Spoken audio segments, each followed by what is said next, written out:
Every rerun, every country, every streaming platform, the same yellow family, frozen forever exactly as fans remember them. Except the first finished episode was ripped apart by its own studio, and dozens of versions since have been dubbed, cut, banned, or quietly erased. This is every different version of The Simpsons, and the family history begins with the version that almost killed the show before it began. The pilot that almost killed the show. A television family this famous seems like it must have arrived fully formed, as if Homer, Marge, Bart, Lisa, and Maggie simply appeared on screen one December evening in 1989, already funny, already lovable, already exactly right. Longtime viewers picture that first broadcast as a clean beginning, a Christmas episode where Homer takes a job as a mall Santa and Bart gets a tattoo removed, and the family somehow ends up with a dog. It plays like an origin story polished smooth by decades of reruns. What almost nobody knew for years afterward is that this cozy Christmas outing was never meant to be the beginning at all. Another episode was supposed to come first, and that episode came so close to disaster that it nearly buried the whole show before a single person outside the studio ever saw it. Before any of this, there were the shorts. Matt Groening had been called into the office of producer James L. Brooks with plans to pitch an animated version of his comic strip, a bleak little series called Life in Hell about rabbits navigating a miserable world. Sitting in the lobby, waiting to go in,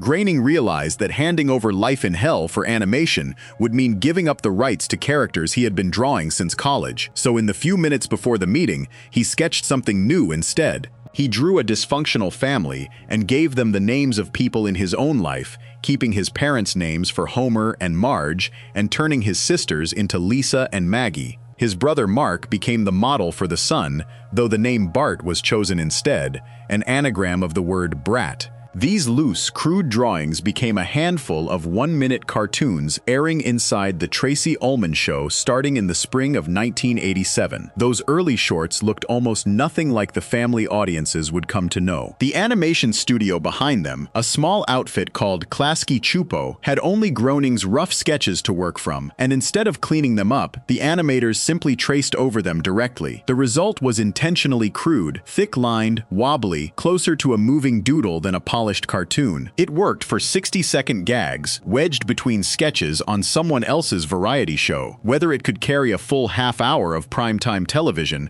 was a different question entirely, and one nobody had actually tested yet. The Simpsons shorts became one of the most talked about parts of Ullman's show, and Fox decided to gamble on spinning the family off into its own series. The plan was straightforward enough on paper. Take the same loose, cartoony energy from the shorts, expand it into a real script, and let the same animation team handle the transition from one-minute bits to a full episode. The episode chosen to test this was called Some Enchanted Evening, a story about Homer and Marge sneaking out for a night on the town while a babysitter named Ms. Botts watches Bart and Lisa. Unbeknownst to the parents, Ms. Botts is a wanted criminal known as the Babysitter Bandit, and the night turns into a home invasion thriller played for laughs. It was meant to be the very first episode anyone would see. It was produced first, it was written first, and it was, by every account from the people who watched it in the screening room, a disaster. Writer Mike Reiss later described that screening in his memoir about his years on the show, and the picture he paints is not a gentle one. He recalled the moment the tape started rolling and the room slowly realizing something had gone deeply wrong. The animation, he said, felt completely off in a way that was hard to even describe to someone who had not seen it. The Simpson house seemed to bend and warp instead of holding still. Homer's whole body moved like rubber, wiggling in ways that had nothing to do with any expression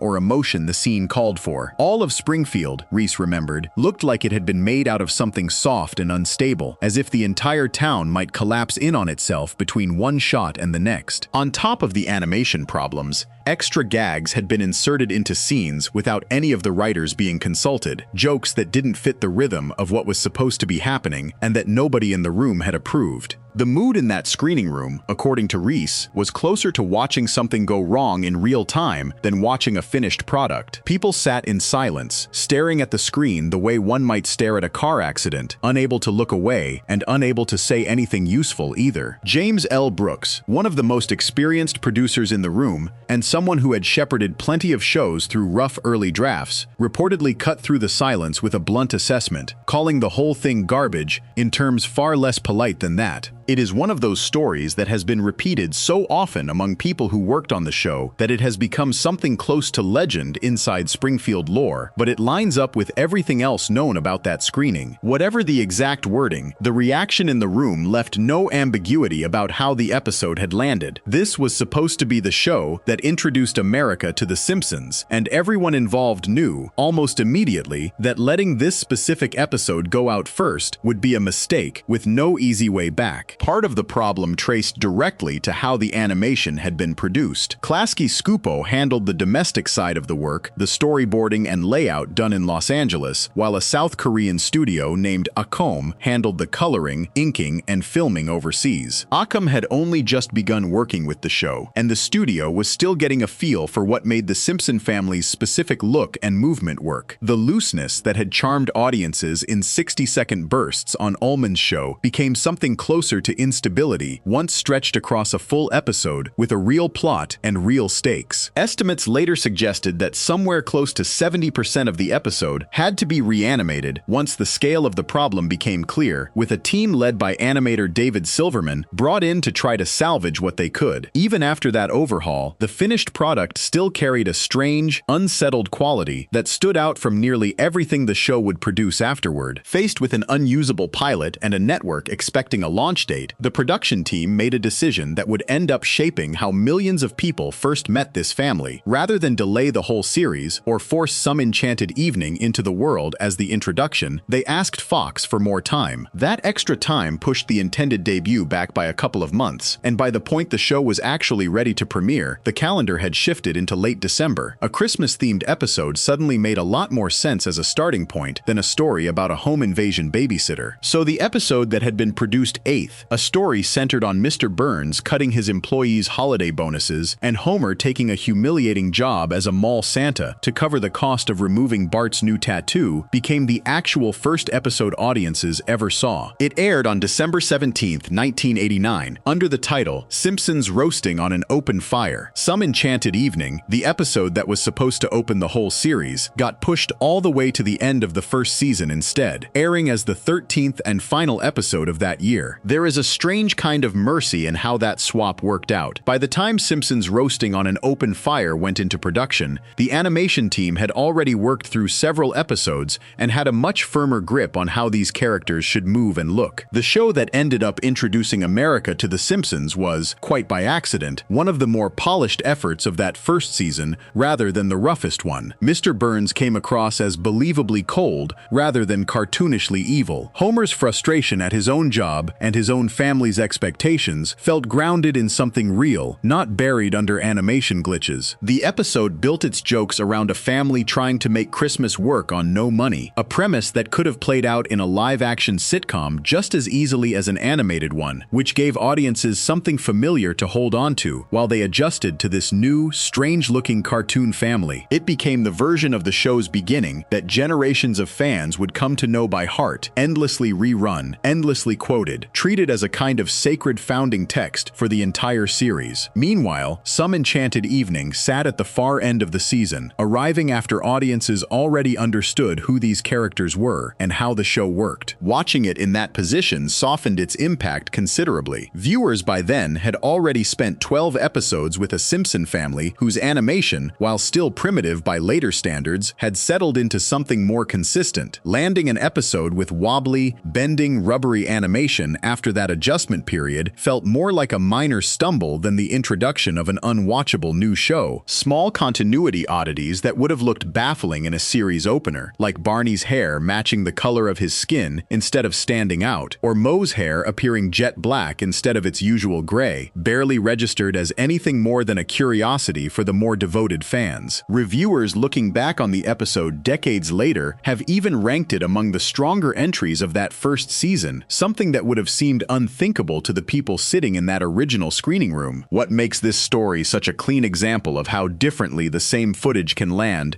depending entirely on when and how it is shown, is the fact that nothing about the episode itself changed between that disastrous first screening and its eventual broadcast, beyond the reanimation work already done. The story was the same. The jokes were mostly the same. The characters spoke the same lines. The only thing that shifted was the order, the context, the audience's readiness willingness to accept a rougher version of a family they had not yet fallen in love with. An episode judged unfit to represent the show at its best became, just a few months later, simply one more episode in a season that was still finding its footing, no longer carrying the entire weight of a first impression on its shoulders. Small pieces of that abandoned pilot never fully disappeared either. Portions of animation originally created for some enchanted evening ended up recycled into other scenes, including some material that made its way into the eventual broadcast version of the same episode once it was extensively reworked. A handful of backgrounds carrying a distinctive color gradient, unlike the flatter, solid-colored backgrounds used elsewhere in the series, have been pointed to by close observers as leftover elements from that original troubled production. A short clip of the earliest, unreworked version eventually surfaced publicly as a bonus feature on a home video release years later, giving longtime fans a small, strange window into what almost became the very first thing anyone ever saw of this family. Animation wobbling, colors shifting, everything just slightly off, in a way that the finished, beloved version of the show would spend the rest of its long run trying never to repeat. Looking back at this origin point now, it becomes clear that permanence was never really built into this family from the very start. Even before a single episode aired to the wider public, there were already two competing versions of how audiences would first meet them. One considered so weak that industry veterans openly called it garbage in a screening room, and one that quietly slid into the premiere slot almost by accident of scheduling rather than deliberate design. The version of the beginning that became legend, endlessly repeated every holiday season, was not the one originally planned. It was the backup. Before we move on, if you're enjoying this analysis, please consider subscribing. It helps the channel tremendously. A show remembered as a single, steady beginning actually started as two competing episodes, one nearly unusable and one that became legend almost by accident of scheduling. What came out of that shaky first year did not stay fixed for long because the animation studio behind those early episodes was about to change entirely, and with it, the whole look of the family. Section 2. The studio switch that redrew the family. Anyone who goes back and watches the earliest seasons of The Simpsons with that expectation is usually met with a small jolt of surprise. The characters are there, the voices are mostly familiar, but something about the drawing itself feels different, looser, less settled, like an early sketch of a face that would later be inked in more carefully. That feeling is not an illusion or a trick of nostalgia. For the first 3 seasons of the show, an entirely different studio was responsible for bringing these characters to life than the one fans would come to associate with the show for the following 2.5 decades, and the transition between them left a visible mark on how Springfield actually looked. The studio behind those earliest episodes was a small operation called Klasky Csupo, founded by producer Arlene Klasky and Hungarian-born animator Gabor Csupo, who had built the company up from a single spare room in an apartment into a working animation house. Klasky Csupo had already been the studio behind the original Simpsons shorts on The Tracy Ullman Show, so when the family graduated into their own half-hour series, keeping the same team on board made sense. It meant continuity of a kind, at least on paper. The people who had first given Homer his slouch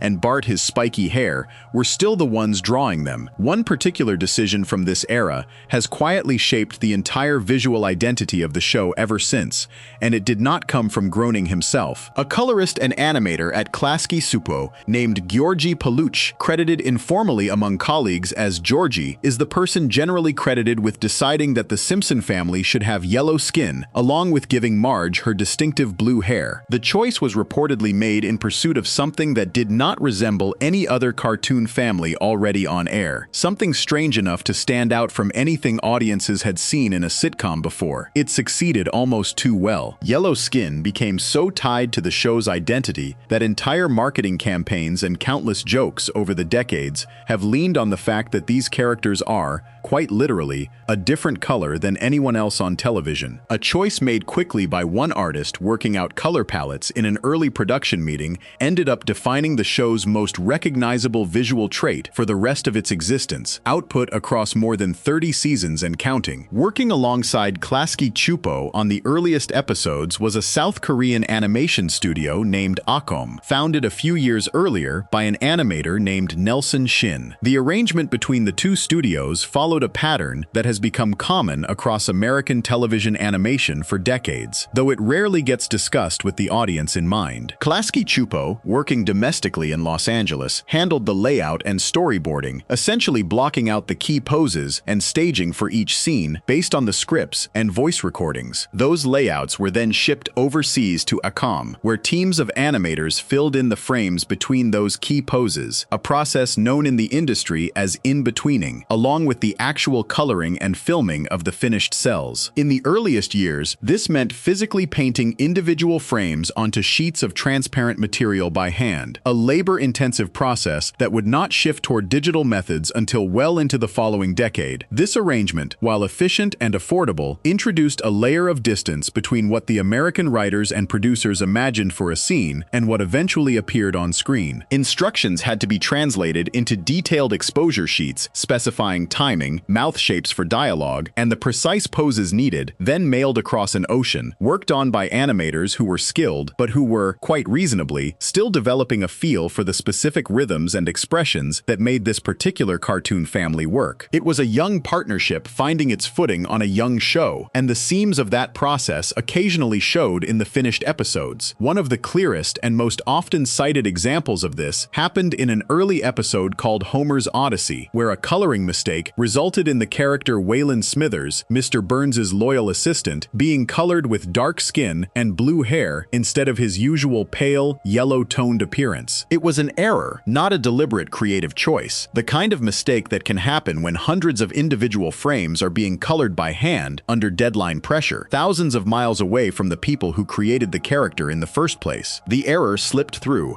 and aired exactly as colored. A small but visible reminder that these episodes were the product of a long chain of collaboration stretching across two countries, with plenty of opportunity for something to shift or slip along the way. It is a strange kind of footnote now, a single scene where one of Springfield's most familiar faces briefly became a completely different character due to nothing more than a coloring error that nobody caught in time. The animation itself in these earliest years carried a distinctly different texture from what later seasons would settle into. Lines were thicker and less precise, character proportions shifted more noticeably from scene to scene, sometimes even within the same episode. Movements had a slightly bouncier, less controlled quality, closer in spirit to the original Ullman shorts than to the more polished look the show would eventually be known for. None of this made the early seasons unwatchable, or even necessarily worse in the eyes of longtime fans, many of whom hold a particular fondness for exactly this rougher, scrappier period. But it meant that watching those first 3 seasons back to back with, say, a season from the mid-1990s reveals a visibly different show, one still working out its own rules for how these characters should look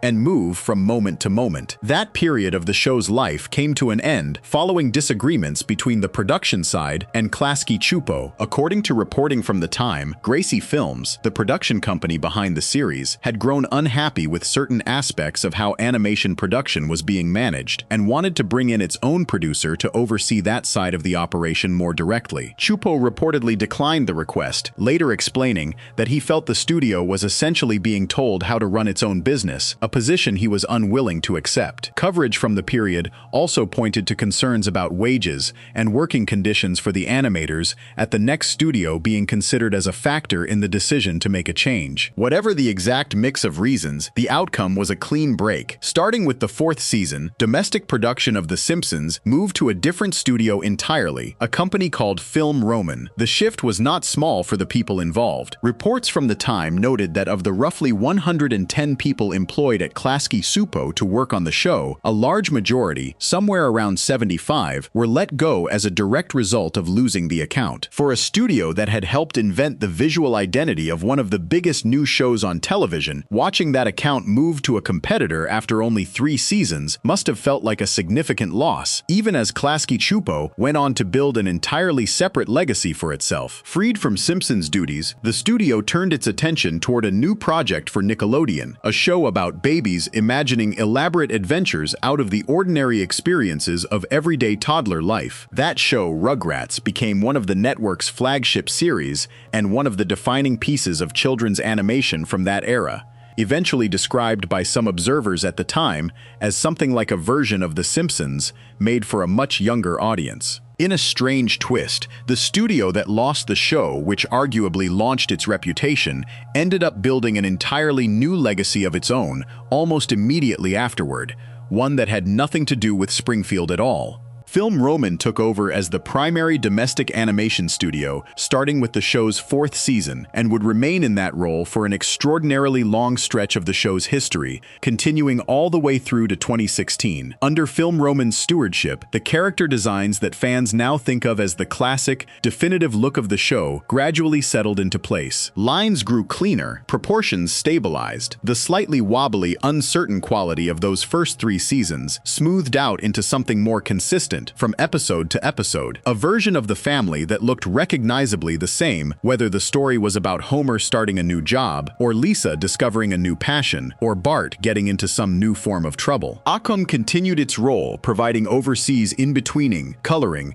and filming work throughout this period, and for the vast majority of the show's history since, meaning that even as the domestic studio changed, one crucial piece of the production pipeline stayed remarkably consistent across more than 3 decades and hundreds upon hundreds of episodes. That consistency, however, has come with its own complicated history, one that has only recently begun to receive more public attention. Despite providing labor on every single episode of one of the most successful and lucrative television franchises in American history, the animators working at Acom in Seoul have historically received far less public recognition than the writers, voice actors, and domestic producers whose names and faces are much more visible to Western audiences. Academic and journalistic examinations of the relationship between Seoul and Springfield, as some have described it, have pointed out that the individual frames giving these characters their sense of movement and life are drawn by Korean animators whose creative contributions rarely receive the same spotlight as the American side of the production. It is worth sitting with the fact that every single expression Homer makes, every subtle shift in Bart's posture, every carefully timed blink from Marge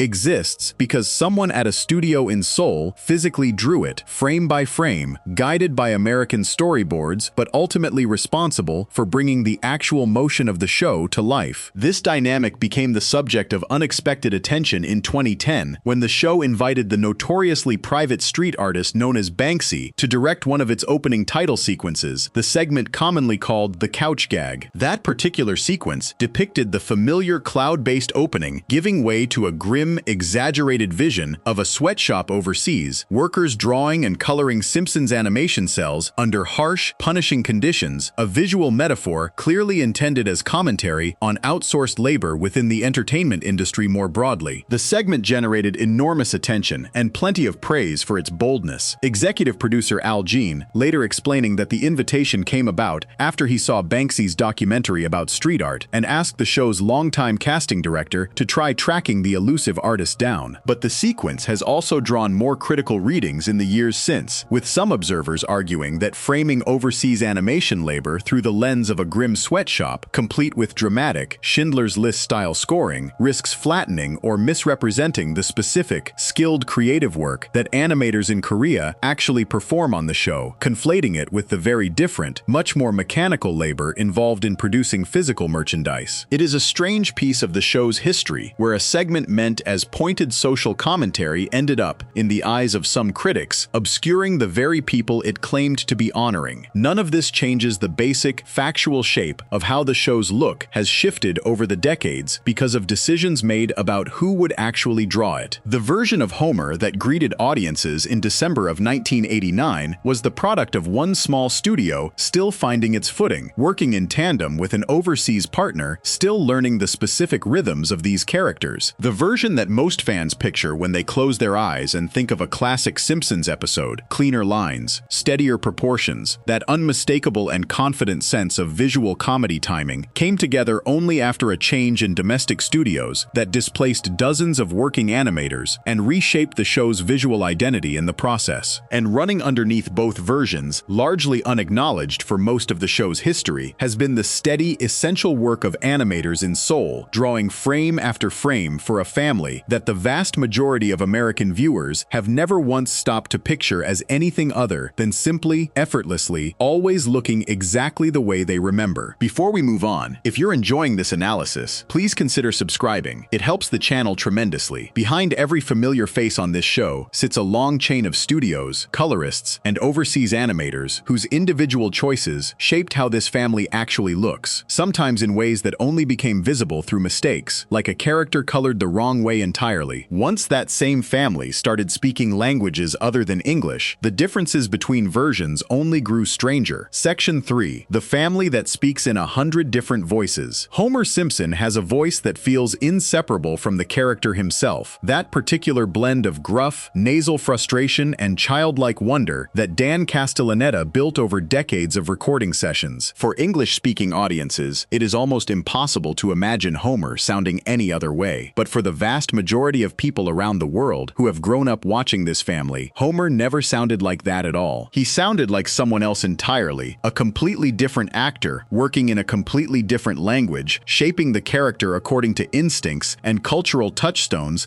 that had nothing to do with what Castellaneta was doing in a recording booth in Los Angeles. Multiply that by dozens of countries and dozens of languages, and the picture that emerges is not of one Simpsons family traveling unchanged around the globe, but of many different families, each one built from the same scripts and the same animation, but filtered through entirely separate creative decisions about how these people should sound, what they should be called, and even what they should be allowed to say. The show's journey into other languages began not long after its early success in the United States. By the early 1990s, dubbing rights were being negotiated across Latin America, Europe, and eventually the Middle East and Asia, and the process of adapting the show for each new market turned out to be far more involved than simply translating the scripts word for word. Wallace Wolodarski, one of the show's writers, reportedly traveled to multiple countries himself in the early years, including Mexico and Germany, to help oversee casting for the foreign versions, a detail that speaks to how seriously the production took the process of finding voices that could carry the same comic energy in an entirely different language. Mexico became the hub for the Latin American Spanish dub, a version that would go on to be heard across a huge swath of the Spanish-speaking world, from Mexico itself down through Central America and much of South America. The studio chosen for this work, originally a facility called Audio Master 3000 in Mexico City, cast a voice actor named Humberto Vélez as Homer, a role he would go on to hold for the vast majority of the show's run. Vélez did more than just voice Homer, however. He also served as narrator and translator for the series, meaning that decisions about how certain jokes, references, and cultural specifics would be handled in translation ran through him directly. Rather than sticking to strictly Mexican slang and idiom, the dub was deliberately built to be broadly understood across the entire region, incorporating words and expressions familiar in countries like Chile and Argentina, as well as Mexico itself, a linguistic balancing act aimed at making one single dub feel natural to millions of viewers spread across an enormous and varied geographic area. This version of the show developed its own devoted following, distinct from the English language original, with viewers across Latin America forming attachments to voice performances that had nothing to do with the original cast at all. Years later, this attachment would surface in a very public way when a dispute arose in the mid-2000s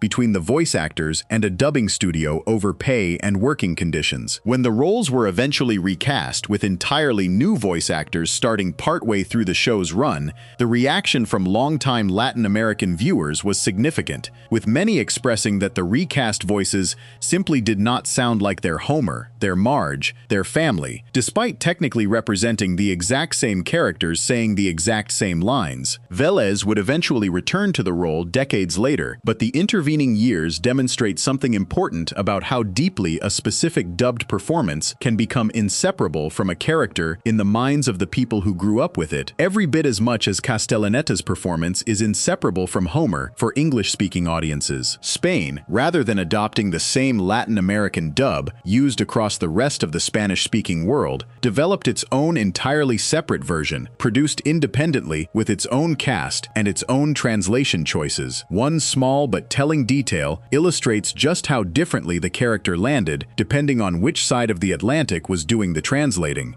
In the Latin American dub, Homer became Homero, a small but meaningful shift in how the name itself is pronounced and understood. In the Spanish version made for audiences in Spain, he kept the English name Homer, which, as it happens, was also the real name of Matt Groening's own father, the man the character was named after in the first place. Two Spanish-language versions of the same show, produced independently of one another, ended up making two different decisions about something as fundamental as what to call the main character, a small fracture that speaks to just how much room for divergence exists once a show leaves its original language behind. France provides an even more striking example of how far a single dubbed version can drift from both the original and from other versions in the same language. The French dub, titled Les Simpsons, developed its own particular flavor almost by accident through a piece of trivia that has become one of the most well-known stories among fans who follow the show's international history. Homer's signature catchphrase, the frustrated exclamation of "dough," became something different entirely in French. According to Matt Groening himself, the French voice actor cast as Homer, Philippe Pétu, misread the line the first time he recorded it, delivering it as "toot" instead of the expected sound. Rather than correcting the mistake and re-recording it, producers apparently decided they liked the result, and the altered exclamation stuck for the remainder of the series. A simple reading error in a recording booth became a permanent, defining feature of how an entire country experiences one of the show's most famous verbal tics, never revisited, never corrected, simply absorbed into the identity of the French version going forward. The France dub carries other distinctive choices as well. Rather than giving every character a neutral standard French accent, the production made pointed decisions about which characters would carry regional or ethnic inflections and which would not. Apu, the Quick E-Mart proprietor, was given an accent associated with Goan Portuguese speech patterns. Certain black characters in the show, who sound simply American in the English version,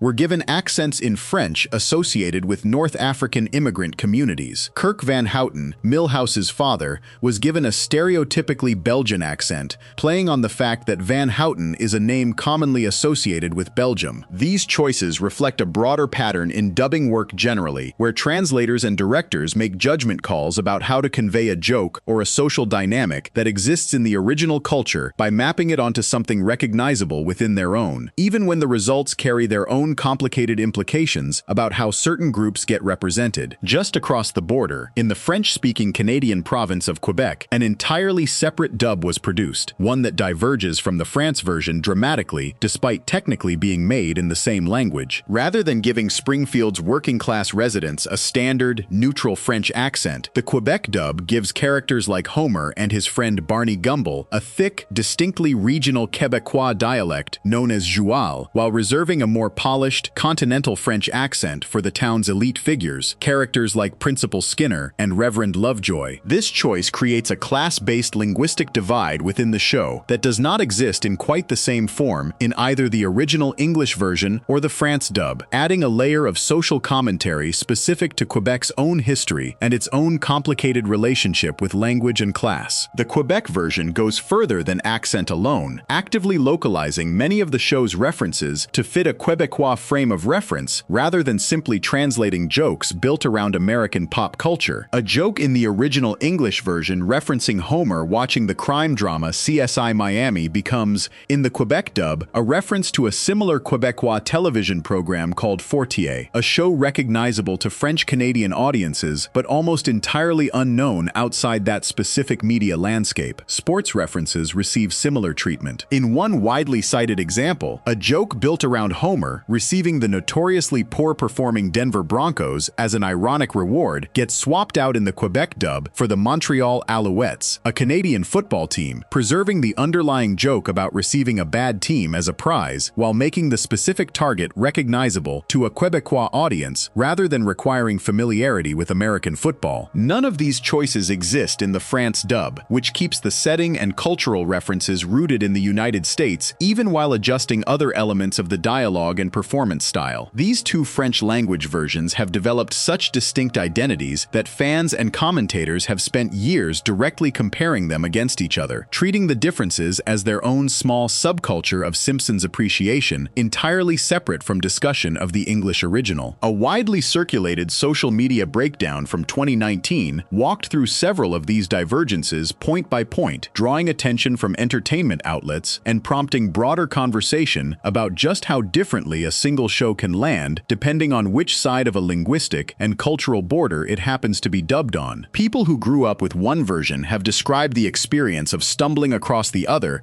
as genuinely disorienting. Hearing a character they know intimately suddenly speak with an unfamiliar accent, deliver unfamiliar jokes, exist within an entirely different set of assumptions about what a viewer will find funny or recognizable. As one commentator observed, attachment to a specific dubbed version tends to come down largely to whatever a person happened to grow up watching, with unfamiliar versions of even a beloved character sounding immediately and jarringly wrong, regardless of their technical quality or faithfulness to the source material. Other countries approached the question of dubbing versus subtitling in ways that reveal just how differently audiences and broadcasters weighed the trade-offs involved. In Sweden, an attempt to introduce a Swedish language dub aimed at younger viewers, framing the show as a children's cartoon, provoked enough public frustration that broadcasters reversed course and returned to airing the original English version with subtitles instead. Viewers in Sweden, along with audiences in the Netherlands and Portugal, largely ended up experiencing the show in its original English voices, a choice that stands in sharp contrast to markets like Mexico, France, or Quebec, where fully localized versions became the dominant and expected way of watching. This split reflects broader patterns in how different television cultures around the world have historically approached foreign programming, some favoring the immersive familiarity of a fully localized dub, and others favoring the perceived authenticity of hearing original performances paired with translated text. The linguistic diversity extends well beyond the languages most commonly discussed by English-speaking fans. The show has been dubbed into Czech, where it airs under the title Simpsonovi, and has maintained a stable and long-running broadcast history stretching back to the early 1990s, with certain voice actors holding their roles across decades in a manner that mirrors the deep, lasting connection formed between Latin American audiences and Humberto Vélez's original performance as Homer. Catalan-speaking audiences in Spain received a brief, short-lived dub of their own, distinct from the nationally distributed Spanish version, airing for less than a full season before broadcasters shifted back to the more widely available Spanish dub, leaving behind an unusual and largely forgotten regional variant that most fans, even devoted ones, have likely never heard of. Taken together, these many versions complicate any simple idea of what The Simpsons actually is as a piece of media. The scripts originate from the same writer's room. The animation comes from the same overseas studios. The underlying jokes and story structures remain largely consistent across every dub, but the actual experience of watching the show, the sound of a father's exasperated groan, the specific slang a bully might use to threaten a smaller kid, the accent given to an immigrant shopkeeper or a working-class barfly shifts substantially, depending entirely on which country a viewer happens to live in and which studio happened to win the contract to localize the show for that market. A person who grew up in Mexico City and a person who grew up in Paris can sit down and watch what is technically the exact same episode and come away with meaningfully different impressions of who these characters are and what kind of humor defines them, shaped by decisions made in dubbing studios that most viewers on either side will never think to question. Before we move on, if you're enjoying this analysis, please consider subscribing. It helps the channel tremendously. A single family ends up sounding like dozens of different families, depending entirely on which country happens to be listening, right down to a catchphrase that only exists because of a reading mistake nobody bothered to fix. Some of these international versions did not stop at changing voices, and one dub in particular reshaped the entire world these characters live in. Section 4. The dub that rebuilt Springfield from scratch. Every version of this family discussed so far still lives in roughly the same world. The accents change, the catchphrases shift, the references get swapped for something locally recognizable, but Homer still drinks beer at Moe's Tavern, still eats bacon at breakfast, still exists inside the same loosely Christian, thoroughly American small town that Matt Groening built around his own childhood memories. One dubbed version of the show did not simply translate that world into a new language. It tried, with mixed and at times almost comic results, to rebuild the world itself into something unrecognizable from the original, stripping out entire categories of behavior and belief the source material had been built around, and in doing so, it created something that barely resembled the show it claimed to be adapting. Before any dubbed version existed, The Simpsons had already found an audience across the Middle East, through networks broadcasting the show in its original English with Arabic subtitles. channels, services like Showtime Arabia, and Dubai's One TV, building a loyal following among viewers comfortable watching the family exactly as American audiences did. That subtitled version, by its nature, left the show's content essentially untouched.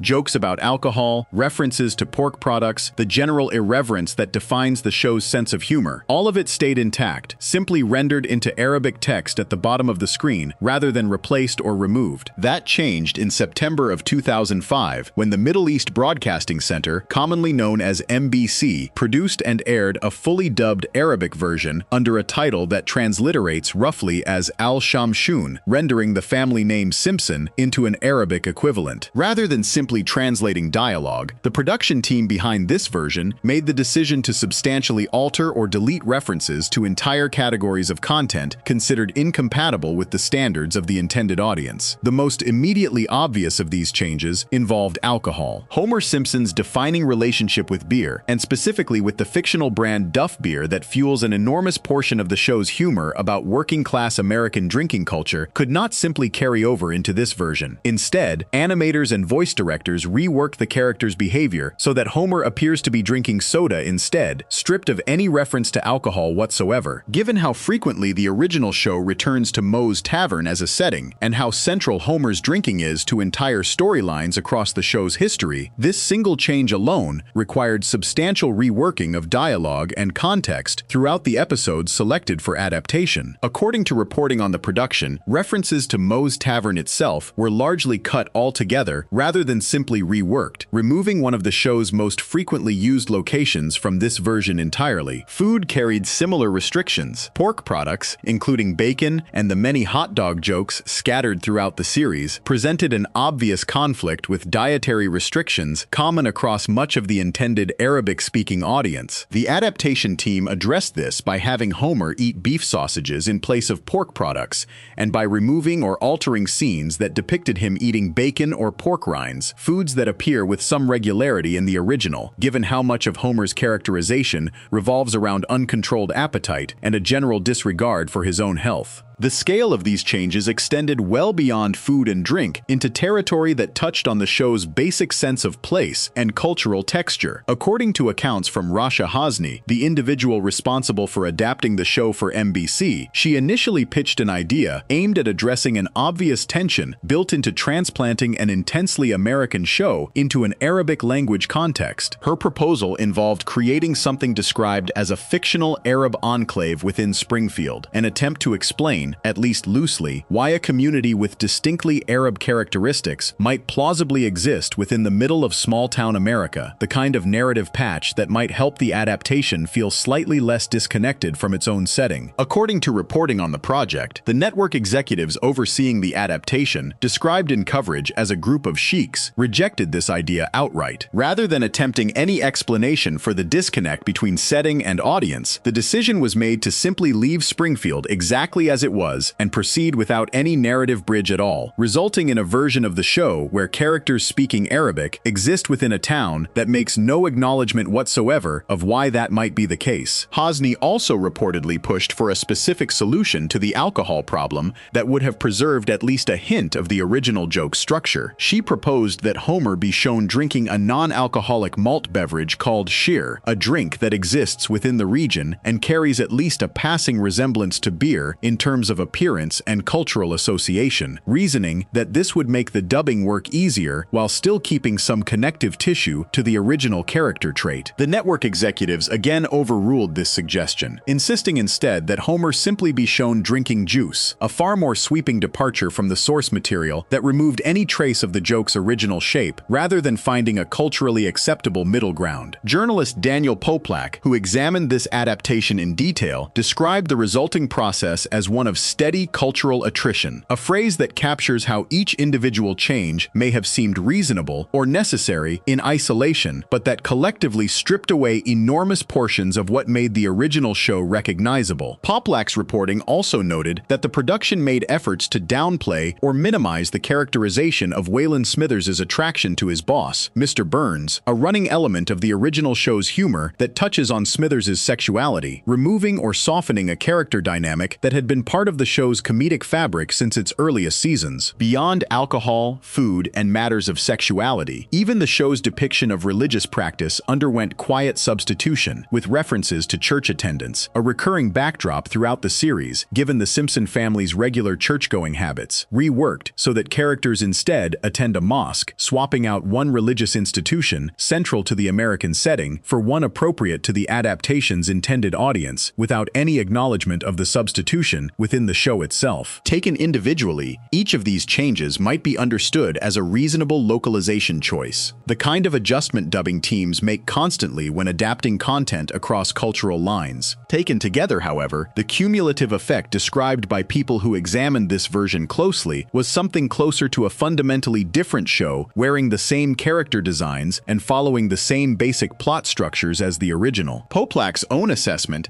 cutting straight to the heart of the matter, described the finished product as having been reduced to a shadow of itself, a phrase that captures just how much had been stripped away by the time the adaptation reached its final form. The jokes that remained often depended on setups the removed material had originally been building toward, leaving certain scenes feeling hollow or confusing even to audiences who had no prior familiarity with the original version to compare it against. The timing of this dub's premiere carried its own significance. Al-Shamshun debuted on October 4, 2005, airing immediately following the evening meal that breaks the daily fast during Ramadan, a scheduling decision that placed the show squarely within a specific religious and cultural context, positioned as family-friendly evening entertainment for a specific holiday season rather than simply another imported cartoon slotted into a random programming block. This placement underscores just how deliberately the adaptation had been shaped around the expectations and sensibilities of its intended audience, treated less as a straightforward translation project and more as an attempt to build something that could sit comfortably within a very specific cultural and religious moment. Reception to the adaptation, based on available reporting, appears to have been mixed at best. Some of the same reporting that documented the extensive changes also noted that longtime fans of the original English or subtitled versions, already familiar with the show through the earlier subtitled broadcasts available on channels like Showtime Arabia, found the fully reworked dub jarring or diminished compared to what they already knew and loved about the series. The show's comedy, built so heavily around specific American cultural touchstones and a very particular blend of vice, hypocrisy, and small-town dysfunction, did not translate cleanly into a version stripped of alcohol, pork, church, and the more pointed edges of its social commentary. What worked as biting satire of American excess and small-town life in the original became, in this adapted form, something closer to a generic family sitcom wearing familiar character designs, its satirical teeth pulled by the very process meant to make it accessible to a new audience. This example stands apart from the other international versions covered so far,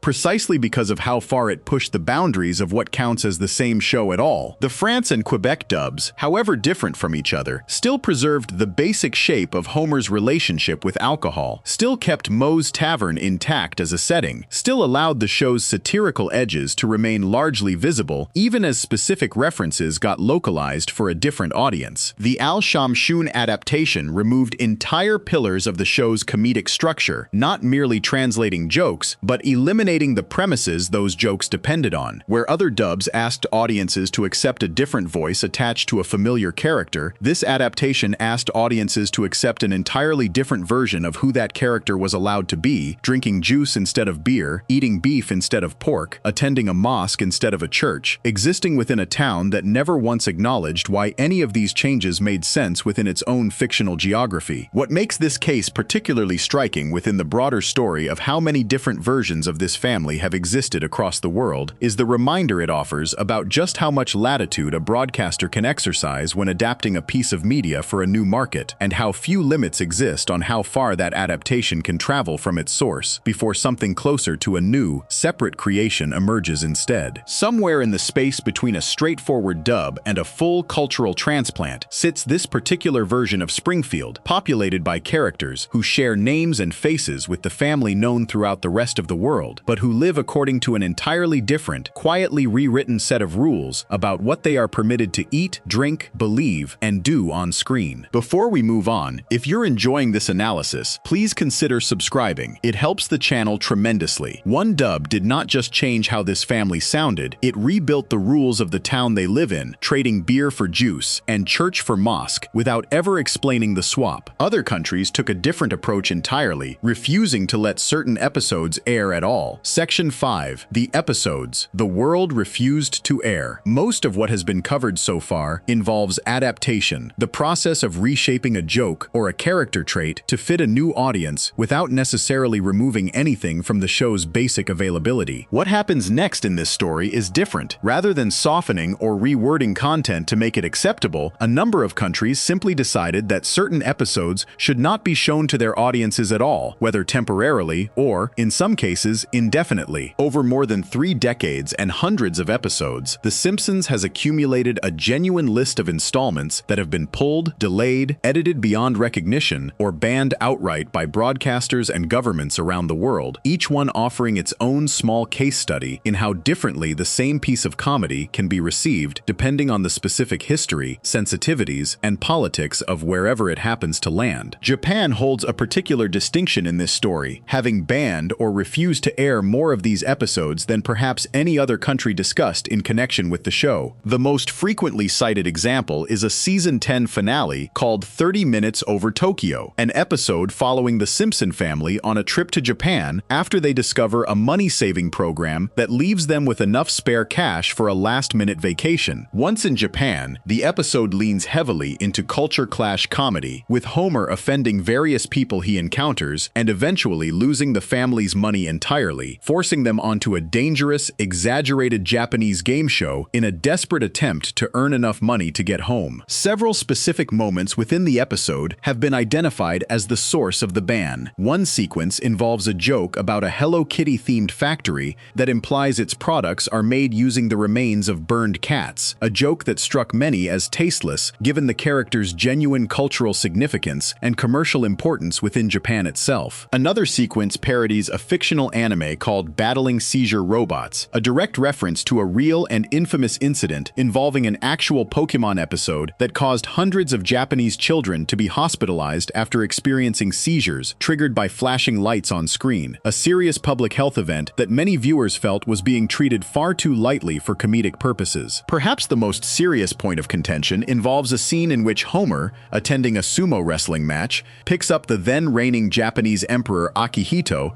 and throws him into a bin filled with sumo wrestlers' loincloths, a moment played for slapstick laughs in the original episode, but one that landed very differently in a culture where the imperial family is held with a level of traditional reverence that has no close equivalent in most Western nations. The episode has never aired on Japanese television, and according to commentary tracks and other production notes, the ban extended beyond Japan itself, with the episode also failing to air in China, Hong Kong, and Taiwan, and initially being kept off the air in South Korea as well, though South Korean broadcasters eventually did air the episode years later, in 2007. A separate Japanese ban centers on an entirely different kind of sensitivity, one rooted in a specific and painful chapter of the country's own social history. A season 11 episode called Little Big Mom follows a storyline in which Marge breaks her leg, leaving Lisa to take over running the household while her father and brother largely ignore her efforts to keep things in order. In frustration, Lisa tricks Homer and Bart into believing they have contracted leprosy,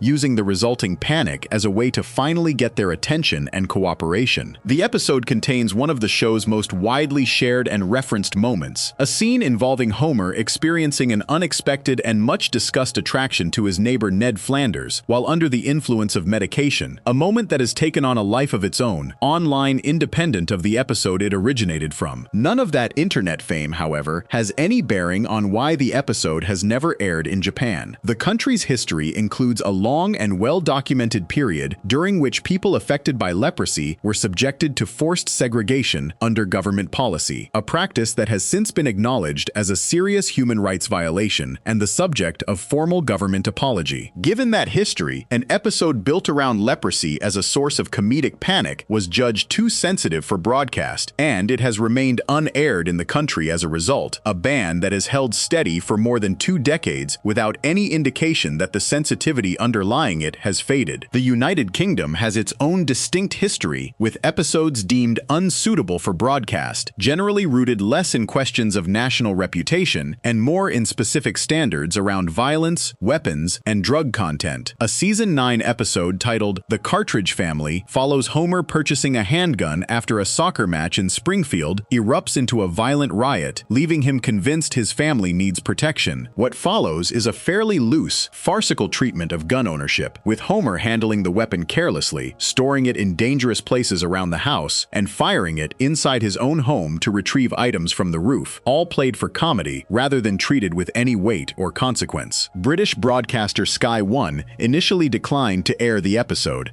and coverage from the period points to concerns that the episode's comedic, low-stakes treatment of gun ownership could be seen as encouraging casual, careless behavior around firearms among viewers, concerns sharpened by the country's own recent history with gun violence and stricter general attitudes towards civilian weapon ownership compared to the United States. The episode did eventually air on British television through other channels, including BBC Two, though notably with edits made to the ending, altering a scene in which Marge appears to throw the gun away, only to stop herself upon realizing how good she looks holding it, a joke about vanity and self-image that got trimmed down in the edited British broadcast so that Marge simply appears to have disposed of the weapon without any ambiguity about her motivations. The unedited version did eventually surface publicly through a UK home video release compiling several controversial or heavily edited episodes under the title The Simpsons, Too Hot for TV, alongside a later full inclusion on the Season 9 DVD set. Marijuana references caused similar friction with British broadcast standards on more than one occasion. A Season 22 episode centered on a storyline involving the real-life comedy duo Cheech and Chong, in which the two performers experience a falling out and Homer ends up taking one of their places, leans heavily into drug-related humor given the duo's own well-established comedic reputation built around cannabis culture. Rather than banning the episode outright, Sky One opted to delay its airtime to a later evening slot, one falling after the watershed hour when British broadcast standards permit content considered unsuitable for younger viewers, treating the episode's drug references as requiring the same kind of scheduling consideration typically reserved for more explicit adult content. Another episode, Weekend at Burnsies, follows a storyline in which Homer, after being attacked by a group of crows that inexplicably regard him as their leader, is prescribed medical marijuana to manage his resulting pain, a prescription that ends up altering his personality significantly and indirectly leading to a workplace promotion. This episode was banned outright in the United Kingdom for a period following its release before eventually being permitted to air. Its central premise built so directly around drug use and its effects that British standards at the time were unwilling to allow it through without restriction. Germany's approach to censorship within the show traces back to something entirely different from either Japan's cultural sensitivities or Britain's concerns about weapons and drugs, rooted instead in the country's own strict and specific legal framework surrounding Nazi imagery and symbolism. German law generally prohibits the public display or use of Nazi-related symbols and references, except in cases involving legitimate educational or historical context, a restriction with real legal teeth rather than simply broadcast guidelines. This became relevant to the beloved Season 5 episode Cape Fear, widely regarded by longtime fans as one of the strongest entries from the show's so-called golden era, following villain Sideshow Bob's elaborate attempt at revenge against Bart after his earlier schemes were foiled. Within the episode, a fictional in-universe television announcer for a parody news program called Up Late with McBain appears wearing what is depicted as an SS officer's uniform, a small visual gag entirely consistent with the show's general willingness willingness to reference and satirize historical imagery for comedic effect. That single visual detail, combined with other violence directed toward a child character within the episode's plot, proved enough for German censors to ban the episode from broadcast, a restriction rooted directly in the country's own particular legal relationship with its history, rather than in any broader discomfort with the episode's content on the whole. Some of the most pointed and personally felt reactions to the show's international content have come not from broad cultural or legal sensitivities, but from specific countries objecting to how they themselves were portrayed on screen. Brazil provides what may be the most dramatic example of this particular category of controversy. A season 13 episode titled "Blame It on Lisa" follows the Simpson family traveling to Rio de Janeiro after the child Lisa has been sponsoring through a charitable program goes missing, a storyline that pulls the entire family into a series of increasingly exaggerated and unflattering encounters with the city and its residents. Within the episode, Homer and Bart are mugged by a gang of street children, and Homer is later kidnapped outright, held for ransom in what the episode depicts as a rainforest hideout. While the episode was reasonably well received by American critics upon its original broadcast, the reaction within Brazil itself was sharply different. The portrayal of Rio de Janeiro as overwhelmingly dangerous and crime-ridden, combined with what many viewed as broader inaccuracies in how Brazilian culture was depicted throughout the episode, generated enough public anger that the city's own tourism board reportedly threatened legal action against Fox over the episode's content. Producer James L. Brooks offered a public response to the controversy that has since become one of the more quoted and criticized statements connected to any of the show's international incidents, comparing the show's willingness to remove its own content to book burning while framing the decision as somehow more acceptable given that it was the show's own creators choosing to excise the material rather than an outside force imposing the removal, a comparison that struck many observers as tone-deaf regardless of its intended point. An apology was eventually issued, and the episode did air in Brazil, accompanied by a disclaimer acknowledging the controversy, though it was removed from circulation within the country not long after only a handful of broadcasts. It would eventually return to Brazilian airwaves without cuts in 2012, more than a decade after its original release, and has since been included on Brazilian DVD releases of the season. China's relationship with the show's censorship history reflects the country's own broader and more systematic approach to controlling foreign media content generally, rather than reacting to any single specific incident the way Brazil did. A season 16 episode called Goo Goo Gai Pan follows Selma, one of Marge's sisters, as she travels to China with the rest of the family in order to adopt a baby, posing as Homer's wife throughout the trip, since Chinese adoption regulations at the time required adoptive parents to be a married couple. The episode leans into political humor throughout, including jokes referencing the government's historical handling of the Tiananmen Square protests and satirical treatment of former leader Mao Zedong, content that proved incompatible with Chinese media regulations regarding depictions of the country's political history and leadership. The episode was banned in China the year following its original American broadcast, timed to coincide with a broader crackdown restricting foreign animated content from airing during peak viewing hours intended for younger audiences, a policy shift that affected far more than just this single episode, but that made this particular installment a convenient and pointed example of exactly the kind of content Chinese regulators were looking to keep off the air. The Czech Republic offers one of the stranger and less well-explained entries on this list, involving a considerably more recent episode. A Maid Maggie, part of the show's long-running tradition of parodying specific film genres, in this case built around tropes borrowed from mafia and organized crime films, has reportedly been banned from broadcast within the Czech Republic, despite the country otherwise maintaining one of the longest-running and most consistent dubbed broadcast histories of any non-English-speaking market, having aired the Czech dub Simpsonovi continuously since the early 1990s. Unlike most of the other entries on this list, the specific reasoning behind this particular ban has not been clearly or officially confirmed, leaving room only for informed speculation among fans and commentators. Some have pointed toward the episode's heavy use of infant characters placed in situations of exaggerated danger and violence,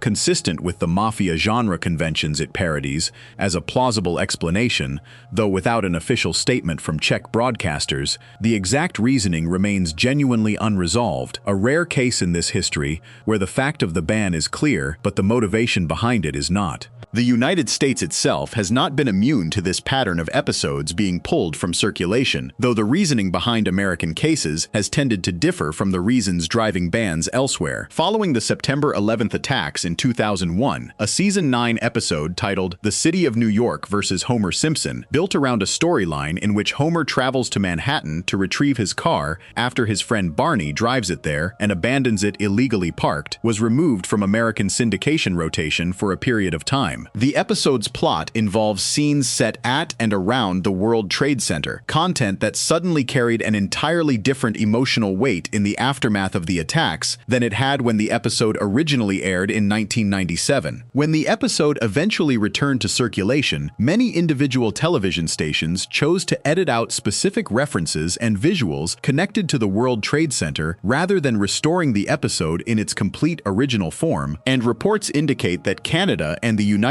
Kingdom similarly pulled the episode from their own broadcast schedules during this period, out of respect for the scale of the tragedy, only gradually allowing it back into circulation as the years passed and some of the acute sensitivity around the imagery eased. Today, the episode remains available on streaming platforms including Disney+,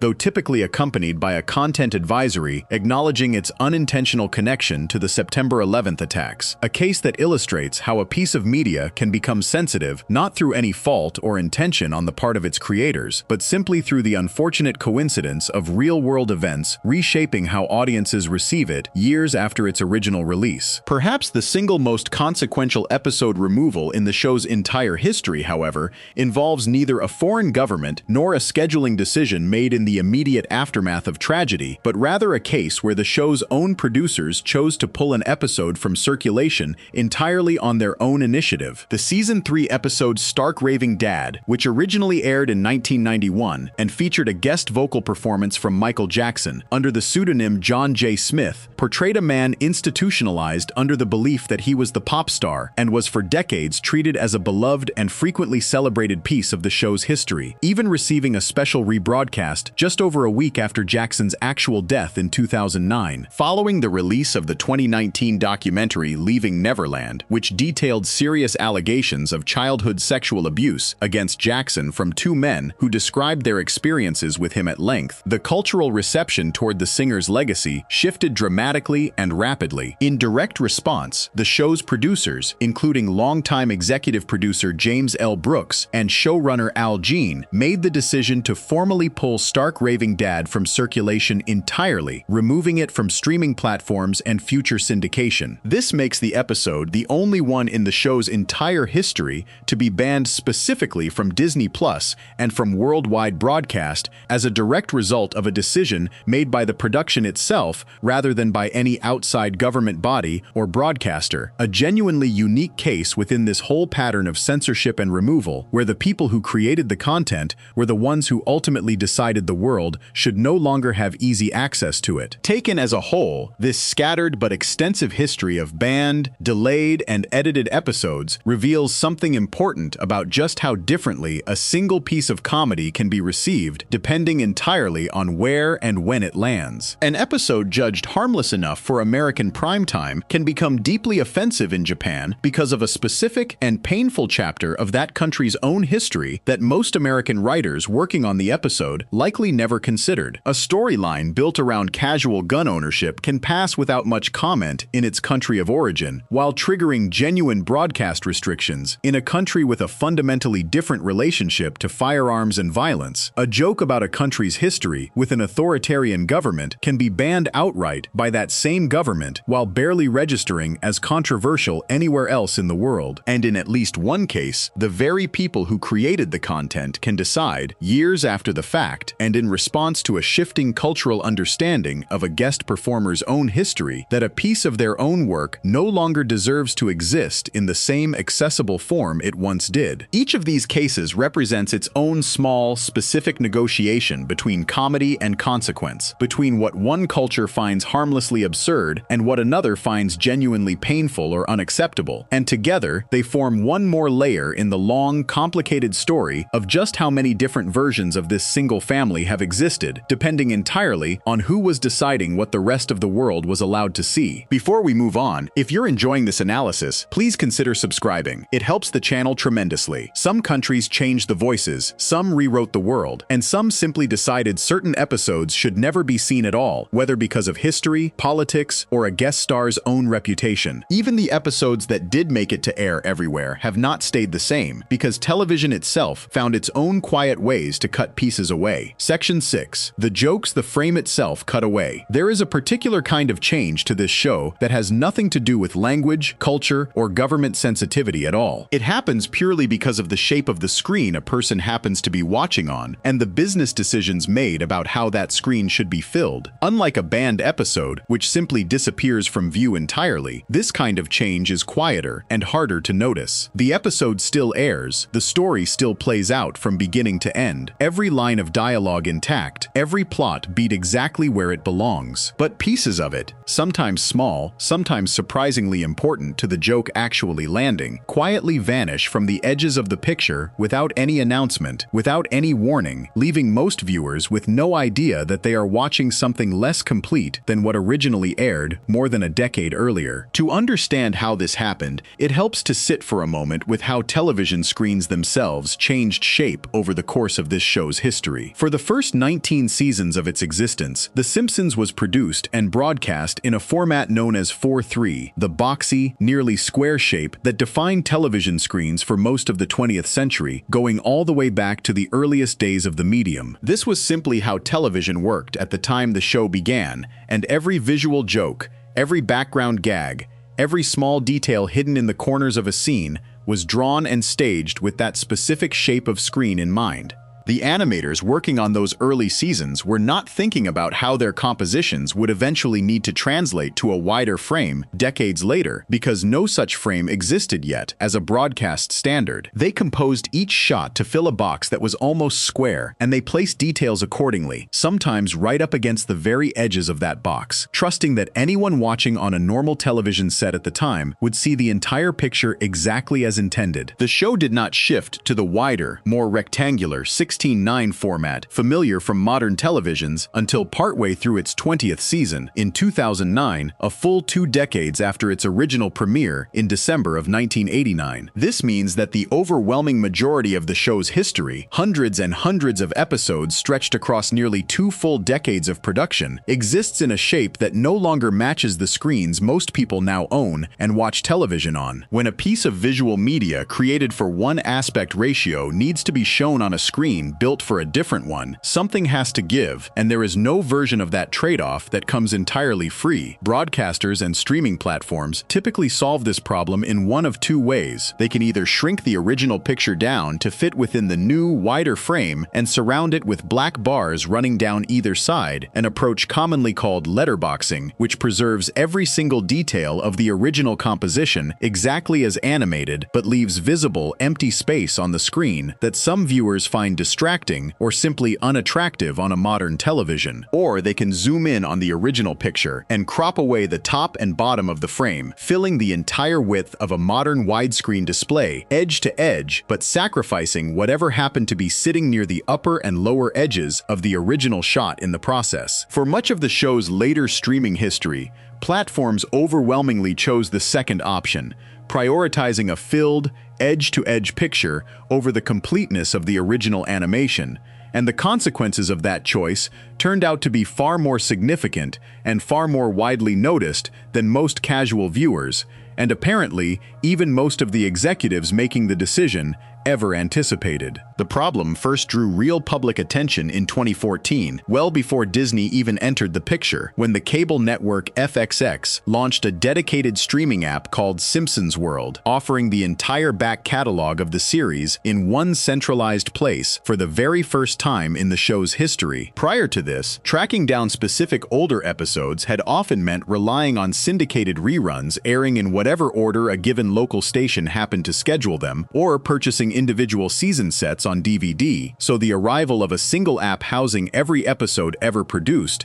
represented a genuinely significant moment for longtime fans. Early versions of that app presented older 4:3 episodes cropped to fit a widescreen frame, following the same zoom and crop logic that would later cause much larger controversy on Disney+. The backlash from fans in 2014 was immediate and pointed enough that FX ultimately restored the original aspect ratio for those older segments, a resolution that seemed, at the time, to have settled the issue for good and established something close to an industry lesson about how badly this particular shortcut could land with a passionate fan base that had spent years memorizing the exact placement of jokes within the original frame. That resolution turned out to be temporary, and the lesson apparently did not travel as far as it should have. When Disney Plus launched in November of 2019, bringing with it what was marketed as one of the platform's signature offerings at debut, the complete run of The Simpsons, all housed together in one place for a brand new streaming service with a far larger built-in audience than FXX's more modest app had ever reached. The same cropping problem reappeared almost immediately, this time in front of an audience many multiples larger than the one that had complained back in 2014. Every single episode from the first 19 seasons, originally composed and animated for the boxy 4:3 frame, was presented on the new platform exclusively in the wider 16:9 format, achieved through exactly the same zoom and crop method that had already generated one round of fan outrage years earlier. Disney's own official explanation for this choice at launch framed it as a matter of consistency, with a company statement at the time explaining that presenting the show in the 16:9 ratio was intended to guarantee visual quality and consistency across all 30 seasons available on the service, treating uniformity of screen shape across the platform as a more important consideration than preserving each individual episode's original composition exactly as it had first aired. Fans did not see it that way, and it did not take long for specific, concrete examples of exactly what was being lost to begin circulating widely across social media. Former Simpsons writer and showrunner Bill Oakley, who had worked on the series during its most celebrated creative period, became one of the more prominent and outspoken critics of the cropping during this period, appearing on television to walk through specific instances of jokes that had been damaged or destroyed by the reformatting in ways that went well beyond mere cosmetic loss. Oakley pointed to the Season 6 episode, widely known among fans as Who Shot Mr. Burns, one of the show's most famous and beloved mystery storylines, an arc that had kept audiences guessing across a genuine cliffhanger between seasons, noting that one of the most important visual clues pointing toward the eventual culprit had been completely cut off by the cropped framing. This was not a background gag included purely for comedic flavor, in other words, but a piece of information the show's writers and animators had deliberately planted specifically for attentive viewers to notice and puzzle over, now rendered entirely invisible by a formatting decision made decades after the episode originally aired, and with no input whatsoever from anyone who had actually worked on crafting that mystery in the first place. Oakley went further in his public comments, estimating that the cropping was costing viewers somewhere between 15% and 20% of what he described as the actual value of the show, a striking and specific figure coming from someone who understood intimately, from years spent inside the writer's room, just how much of the show's comedy depended on visual detail placed deliberately within the full original frame rather than carried by dialogue alone. He went on to express hope that the situation would be corrected quickly, framing the show's arrival on a major new platform as a potential creative renaissance for a series that had continued performing reasonably well in traditional broadcast, but that stood to reach an entirely new, younger streaming audience for the very first time, an opportunity he clearly felt was being undermined by the very presentation choice meant to showcase it. Specific examples multiplied quickly once fans started actively comparing cropped and uncropped versions of individual scenes side by side, often posting screenshots or short video clips directly contrasting the two versions for anyone still unconvinced that anything meaningful had actually been lost. A frequently cited case comes from the Season 4 episode Duffless, in which Homer sneaks away from work to join his friend Barney on an official tour of the fictional Duff Brewery, a storyline built around Homer's attempt to prove he can go a month without drinking. During the brewery tour sequence, the group is shown three separate containers representing three supposedly distinct products: Duff, Duff Light, and Duff Dry, each marketed to consumers as a meaningfully different beer. In the original 4:3 framing, the joke reveals itself through a detail placed at the very edge of the shot, a single shared tube, visibly connecting all three containers together, revealing to attentive viewers that the three varieties being marketed as separate products are in fact completely identical, drawn from one single source and simply funneled into different labeled containers as a matter of branding rather than substance. In the cropped widescreen version prepared for Disney Plus, that connecting tube sits entirely outside the visible frame, and the joke simply disappears without any indication that anything has been removed, leaving viewers with 3 cups of beer sitting side by side and no visible reason to find the moment particularly funny at all, beyond a vague sense that something clever was probably intended. Another frequently referenced example comes from Season 4's New Kid on the Block, an episode centered on Bart falling for a new next-door neighbor named Laura Powers who has just moved into the house beside the Simpsons. As Marge welcomes the new family to the neighborhood, being the friendly and dutiful neighbor she has always been, a visual gag plays out in the background, involving the moving company unloading the family's belongings from a truck parked outside. The truck carries branding reading Clumsy Student Movers, an intentionally ironic company name, given what happens moments later when one of their workers is shown fumbling and breaking a lamp while exclaiming his frustration at having made the same mistake yet again. The cropped version cuts off enough of the frame that both the company's name on the side of the truck and the visual of the clumsy worker actually breaking the lamp disappear entirely, leaving only the audio of a disembodied voice exclaiming about a mistake with absolutely no visible context for why, turning what was originally a fully realized, self-contained visual joke into a confusing snippet of dialogue that no longer connects to anything happening on screen. Once Disney Plus eventually restored an option to toggle between aspect ratios following sustained and vocal public pressure that continued for months after launch, further examples of specific lost details surfaced through additional side-by-side comparisons published by entertainment outlets covering the ongoing story. A Season 1 episode called Bart the General included a display case inside a military antiques shop containing a box humorously labeled Hitler's Teeth, a small, dryly absurd detail sitting near the edge of the frame and entirely invisible in the cropped version prepared for the platform's initial launch. The Season 4 episode The Front revealed, in its original framing, a joke involving Homer's high school yearbook photo showing an exaggeratedly full, almost cartoonishly overgrown mustache covering most of his teenage face, a punchline reduced to only a brief, unconvincing partial glimpse once cropped tightly enough to cut away the fuller comedic effect of the image. A Season 6 episode called Bart's Comet featured a weather balloon that Bart defaces to resemble Principal Skinner suspended in a compromising, exposed position, a visual gag that lost its entire punchline once cropped in a way that removed the joke's key visual detail from view. In the Season 8 episode You Only Move Twice, a scene depicting Homer and his unnervingly enthusiastic new boss Hank Scorpio stepping off a treadmill and directly onto a moving sidewalk without missing a stride, lost the visual continuity that made the transition funny once the edges of the shot containing that motion were cropped away, leaving only a confusing jump between two positions with no visible connective action tying them together. Even the Season 8 episode, A Millhouse Divided, lost a small detail involving decorative choices visible in a character's workplace office, a minor touch easily overlooked individually, but part of a much larger accumulating pattern once fans began cataloging examples systematically. The public reaction to these cumulative losses grew loud enough and persistent enough across weeks,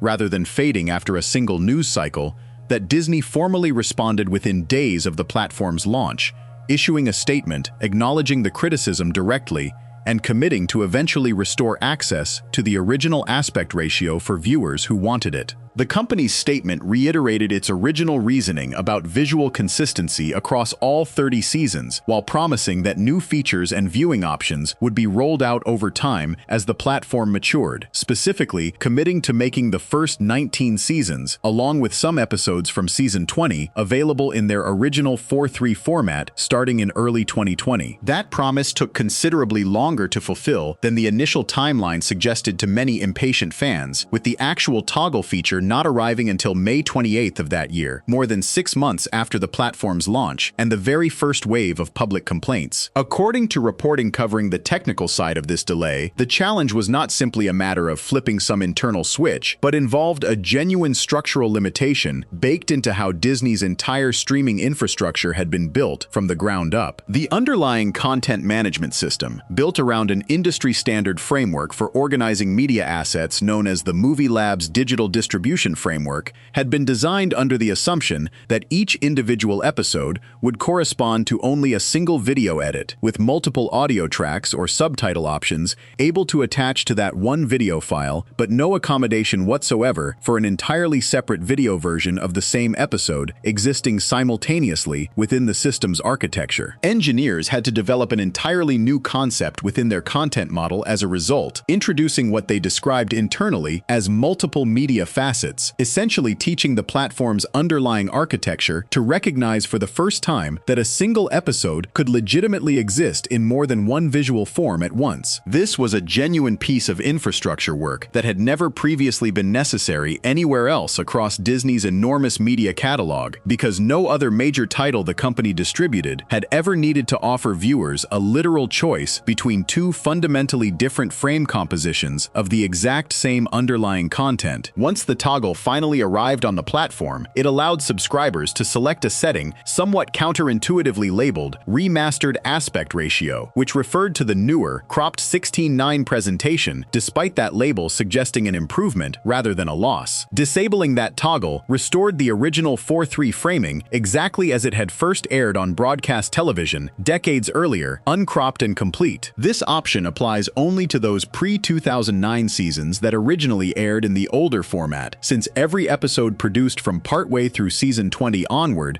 was created natively in widescreen from the start and carries no cropping issue in need of correcting in the first place. For the many affected seasons, however, the eventual restoration finally allowed viewers to choose freely between the version built for modern rectangular screens and the version that actually matches what audiences saw when these episodes first aired on their own television sets, giving people access, for the first time on this particular platform, to the complete visual joke, exactly as its original animators had intended it to be seen, tube connecting 3 identical beers and all. What makes this entire episode in the show's history worth sitting with is how invisible the loss was to begin with, and how long it persisted before enough people noticed and pushed back loudly enough to force a change. A banned episode is, at minimum, obviously banned. Viewers in the affected country know something is missing because the entire episode simply does not exist within their available library at all. A clean and unambiguous absence. The cropping issue worked very differently, hiding in plain sight inside episodes that were technically available and technically playing from beginning to end without any interruption or missing runtime, giving viewers no obvious signal that anything had been altered unless they happened to already know the original joke by heart and notice its sudden absence, or unless they stumbled across one of the many online comparisons breaking the differences down side by side, frame matched against frame. For a show built so heavily around background detail, sight gags tucked deliberately into the corners of a frame, and jokes specifically designed to reward close, repeated viewing over years of reruns, a purely technical decision about screen shape ended up functioning as its own quiet, unannounced form of editing. No line of dialogue was ever changed, no second of runtime was ever removed, and yet the experience of watching hundreds of episodes shifted meaningfully for millions of viewers, all because of a choice about how to fill the edges of a modern rectangular screen with a show that had never been drawn with that shape in mind at all. Before we move on, if you're enjoying this analysis, please consider subscribing. It helps the channel tremendously. No government banned a single frame of these episodes, yet a simple decision about screen shape quietly erased jokes that animators had spent real time hiding in the corners of a shot. Not every change to this show has been about subtraction, though, because some of its most memorable openings came from handing the whole thing over to outside artists entirely. Section 7, The Family Redrawn, by strangers. For most of its run, The Simpsons has opened with the same short, dependable ritual. The camera drifts through clouds, past the show's title, down into the town of Springfield, following each member of the family through their separate paths home until all of them converge on the living room couch to settle in front of the television. 3 small elements shift with every episode: Bart's chalkboard punishment, Lisa's saxophone solo, and the specific joke waiting for the family once they finally sit Sit Down, a segment fans have come to know simply as the couch gag. For years, this segment stayed within a fairly narrow range of possibility. A quick visual punchline animated in-house by the same team responsible for the rest of the episode, rarely straying far from the established house style. Then, gradually, the show's producers began handing this small, dependable piece of real estate over to outside artists entirely, inviting animators and illustrators with completely different visual sensibilities to take the family and, for a few seconds, remake them entirely in someone else's image. The practice did not begin as a grand artistic statement. It grew slowly, an occasional experiment that eventually became something closer to an annual tradition, particularly tied to the show's long-running Halloween anthology episodes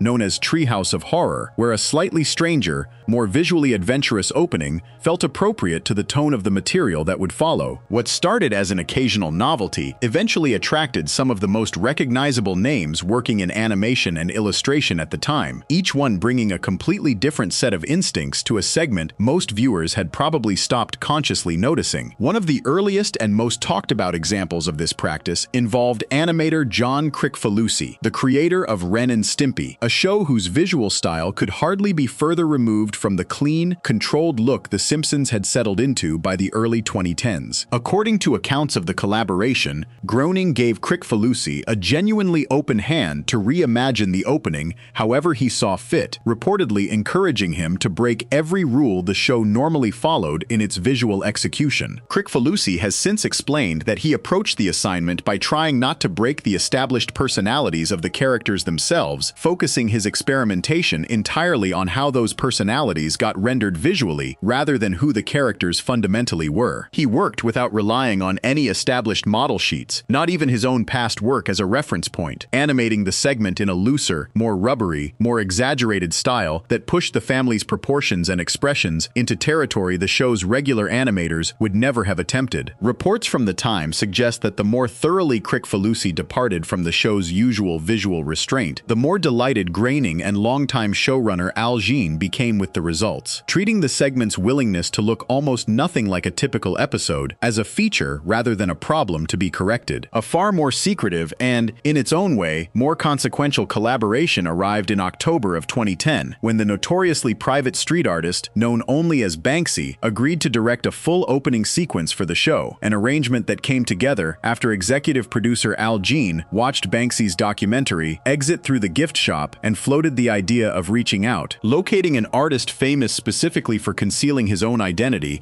presented an obvious challenge, one that ultimately fell to the show's longtime casting director, who had previously managed to track down other notoriously reclusive figures for the production. According to Jean's own account of the exchange, the approach to Banksy came without any specific creative brief or list of requirements attached, simply an open invitation to contribute a couch gag in whatever form he chose, and the storyboards he eventually sent back were essentially what ended up airing largely unchanged. What Banksy actually sent back turned out to be one of the more pointed and, depending on who was asked, one of the more controversial pieces of the show's entire history. The opening proceeds through the usual motions at first. Though small details announce that something different is happening, Banksy's own tags sprayed across walls and public surfaces throughout the sequence, and the normally innocuous chalkboard gag, where Bart writes some variation of a punishment line, altered so that the phrase covers every surface of the classroom rather than staying confined to the board itself. Once the family reaches their living room and settles onto the couch as always, the sequence pulls back to reveal that the entire familiar scene is actually a picture hanging on the wall of an entirely different setting altogether, a bleak, grim industrial facility explicitly staged to resemble an overseas animation sweatshop. The color palette drains toward gray, the music shifts into something more overtly dramatic, and a sequence of increasingly grim visual details unfolds. Exhausted workers producing animation cells under harsh conditions, a small child laborer dipping finished cells into a vat of what the sequence presents as hazardous liquid, and further images images depicting animals being processed into merchandise under conditions clearly meant to evoke real-world reporting on exploitative overseas manufacturing. The sequence closes on the number of the episode itself, rendered in a style meant to evoke Banksy's own street art aesthetic rather than the show's usual title card design. The reaction to this particular sequence split along fairly predictable lines. Some viewers and critics praised it as a genuinely bold piece of corporate self-critique, a rare moment where a massive media franchise turned its own opening titles into a pointed jab at its parent company's production practices, specifically referencing the show's long-standing reliance on overseas animation labor as a cost-saving measure. Other observers, examining the sequence more critically in the years since, have raised concerns about how the segment chose to frame that labor, arguing that collapsing the specific, skilled creative work performed by animators in South Korea into an image of undifferentiated sweatshop suffering risks flattening or misrepresenting the actual nature of that work, conflating artistic labor consumed by audiences as culture with the very different kind of manufacturing labor that produces physical merchandise. Whatever position one takes on that particular question, there is little dispute that the sequence remains one of the most discussed and most frequently referenced couch gags in the show's entire history, a rare instance of an opening titles segment generating its own dedicated news coverage entirely separate from whatever episode happened to follow it. Guillermo del Toro, the filmmaker behind a long list of visually distinctive horror and fantasy projects, contributed one of the more elaborate and widely praised entries into this tradition when he directed the opening for the 24th installment of the Treehouse of Horror series in 2013. Rather than a brief, single-joke gag, del Toro's sequence stretched out across a full 3 minutes, weaving together an extended sequence dense with references to classic horror cinema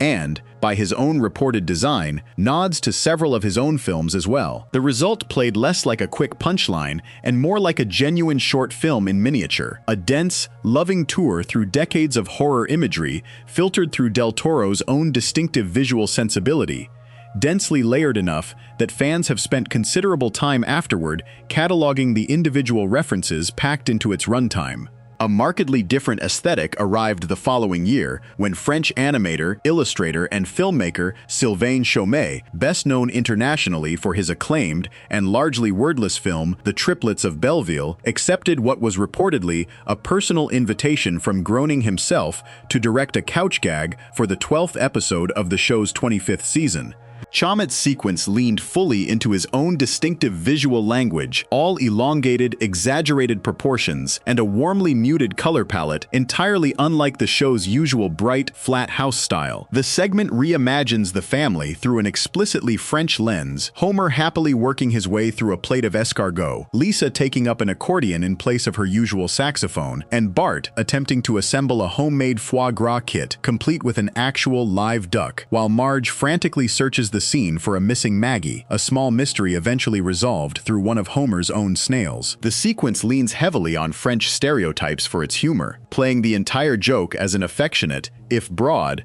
tribute to French culinary and cultural cliches, rather than anything resembling the show's usual American suburban setting, a total tonal and visual departure, achieved within a segment lasting only a matter of seconds. Animator Don Hertzfeldt, known for a body of independent work including the acclaimed short film It's Such a Beautiful Day and later the anthology series World of Tomorrow, contributed a segment for the opening episode of the show's 26th season that stands out even among this list of unusual entries for how genuinely unsettling and introspective it becomes. Hertzfeldt's sequence begins with Homer using some manner of time travel device that reverts his appearance briefly back to his original, crudely drawn 1989 design before the sequence rockets forward across an enormous span of fictional time, eventually landing in a far future where the family has degraded into colorless, deformed blobs, endlessly repeating hollow, meaningless versions of their own old catchphrases while aggressively hawking merchandise branded under a garbled version of their own family name. Commentators examining the piece afterward have generally read it as a genuinely pointed, melancholic commentary on the risk of a long-running franchise eventually losing whatever gave it its original charm and specificity, an unusually dark and reflective note for a segment airing directly ahead of what was, in that particular episode, simply another ordinary story about the family's day-to-day lives. Not every guest contribution leaned toward social commentary or existential dread. Animator Bill Plympton, known across decades of independent short filmmaking for a distinctively hand-drawn, slightly grotesque, and reliably funny visual style, contributed several separate couch gags to the show over the years, each one filtered through his own particular sensibility. One of his most fondly remembered entries reimagines the couch itself as an object of genuine, slightly absurd romantic affection from Homer's perspective, playing the entire sequence as an earnest, if inherently ridiculous, love story between a man and his favorite piece of furniture. Another Plympton contribution followed Maggie taking control of the television remote and channel surfing the entire family through a rapid succession of unrelated locations and visual styles before finally returning them home, the sequence escalating in visual and musical intensity with each new destination before Maggie, apparently satisfied, simply hurls the remote directly at the television to close things out. Polish animator Michał Socha contributed a pair of sequences built around strikingly different visual approaches from each other, despite coming from the same artist. His first attempt, accompanying the episode What to Expect When Bart's Expecting, leaned into a mixture of computer-generated and traditional two-dimensional animation rendered in an ominous red and black palette, drawing on the visual language of his own earlier independent short film work, rather than anything resembling the show's usual bright, cheerful color scheme. A later Socha contribution took an entirely different direction, sending the family on an elaborate internal journey through Homer's own digestive and circulatory systems, depicting the wider population of Springfield as having somehow taken up residence inside his body, complete with a small gag involving Homer sharing a beer with his friend Barney, while both are depicted standing on Homer's own liver. Even outside the world of traditional hand-drawn or independent animation, the show found ways to bring genuinely unexpected collaborators into this recurring segment. The stop-motion animation team behind the sketch comedy series Robot Chicken contributed a couch gag rendered entirely in their own distinctive physical puppet style, an approach requiring an entirely different production process from anything else airing on the show, given that stop-motion animation involves physically manipulating and photographing real puppets frame by frame rather than drawing or rendering images digitally. Their sequence blended dark humor with clear affection for both properties, incorporating gags involving the fate of Ned Flanders alongside a sequence depicting Homer transforming into a donut, staged with the same tactile, slightly uncanny physicality that has defined Robot Chicken's visual identity since its own debut. On a separate occasion,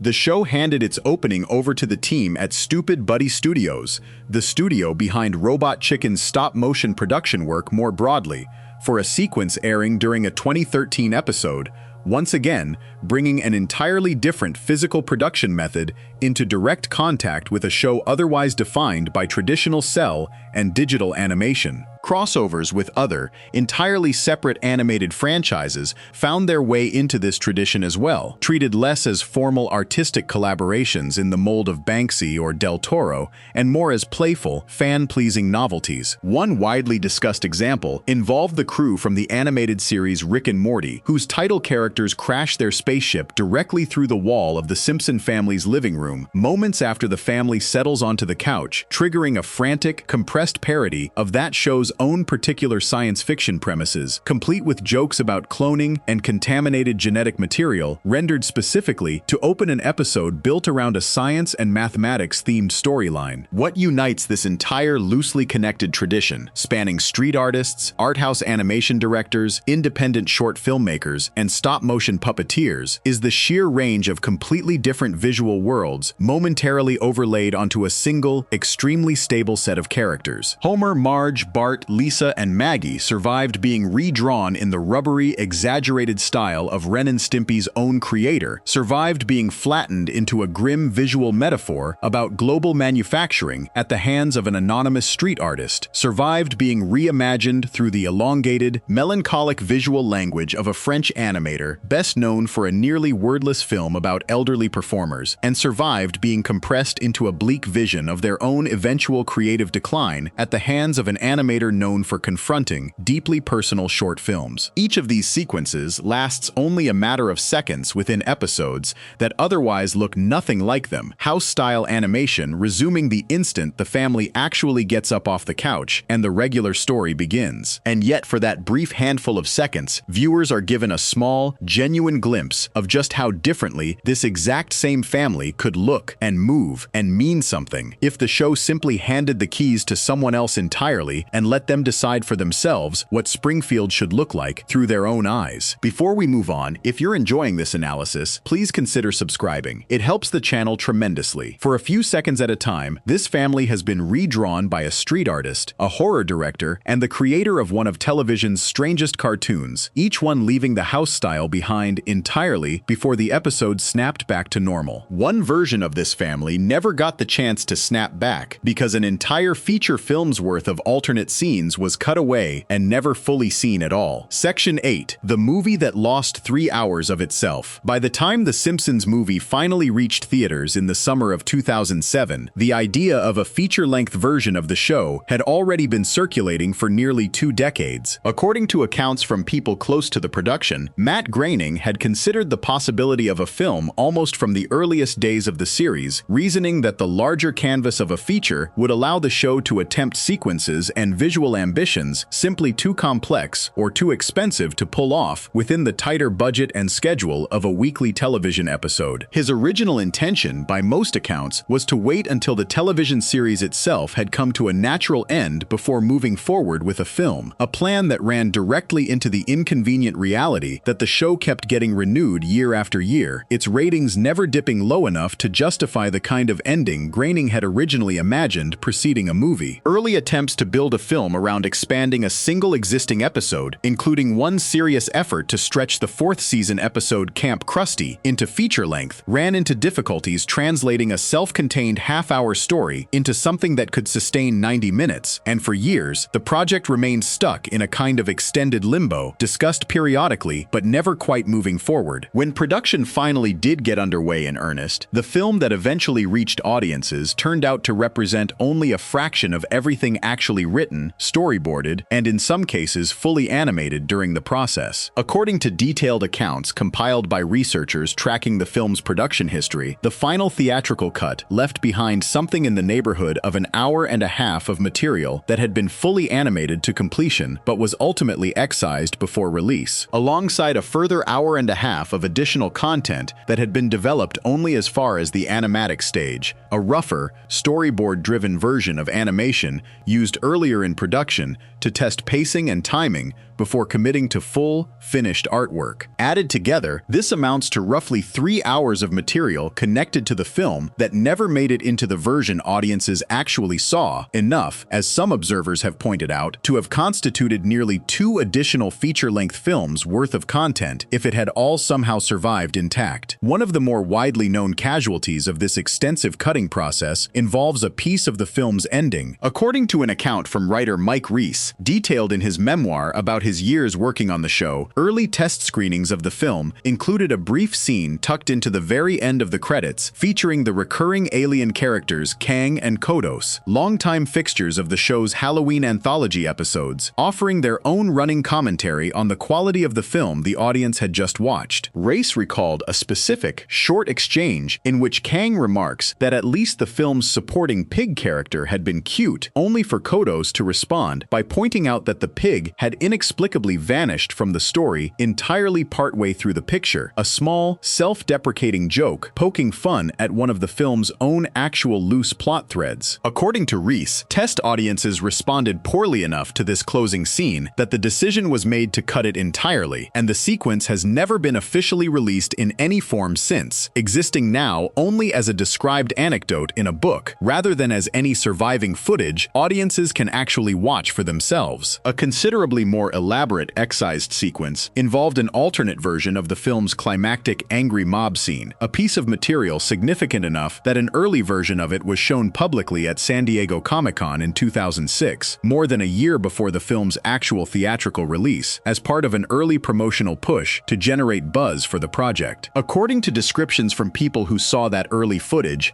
this version of the mob sequence included additional material not present in the final cut, including a moment featuring Dr. Hibbert delivering a considerably more aggressive threat toward Homer than anything that made it into the released film, along with at least one alternate version of the sequence's resolution that reportedly involved series villain Sideshow Bob playing some role in how the confrontation ultimately concluded. The version of this mob sequence that actually appears in the finished film differs enough from what Comic-Con attendees saw the previous year that researchers cataloging the film's production history have treated the two as genuinely distinct versions of the same basic scene, rather than simply an early rough cut of an otherwise unchanged sequence. Beyond these more dramatic examples, accounts of the film's deleted material point to numerous smaller scenes trimmed or reworked throughout the editing process, adjustments that speak less to any single dramatic story change and more to the ordinary grinding work of shaping a feature-length script down to a runtime that actually plays well for a general theatrical audience. One frequently referenced example, mentioned directly on the film's own DVD audio commentary, involves an extended version of a scene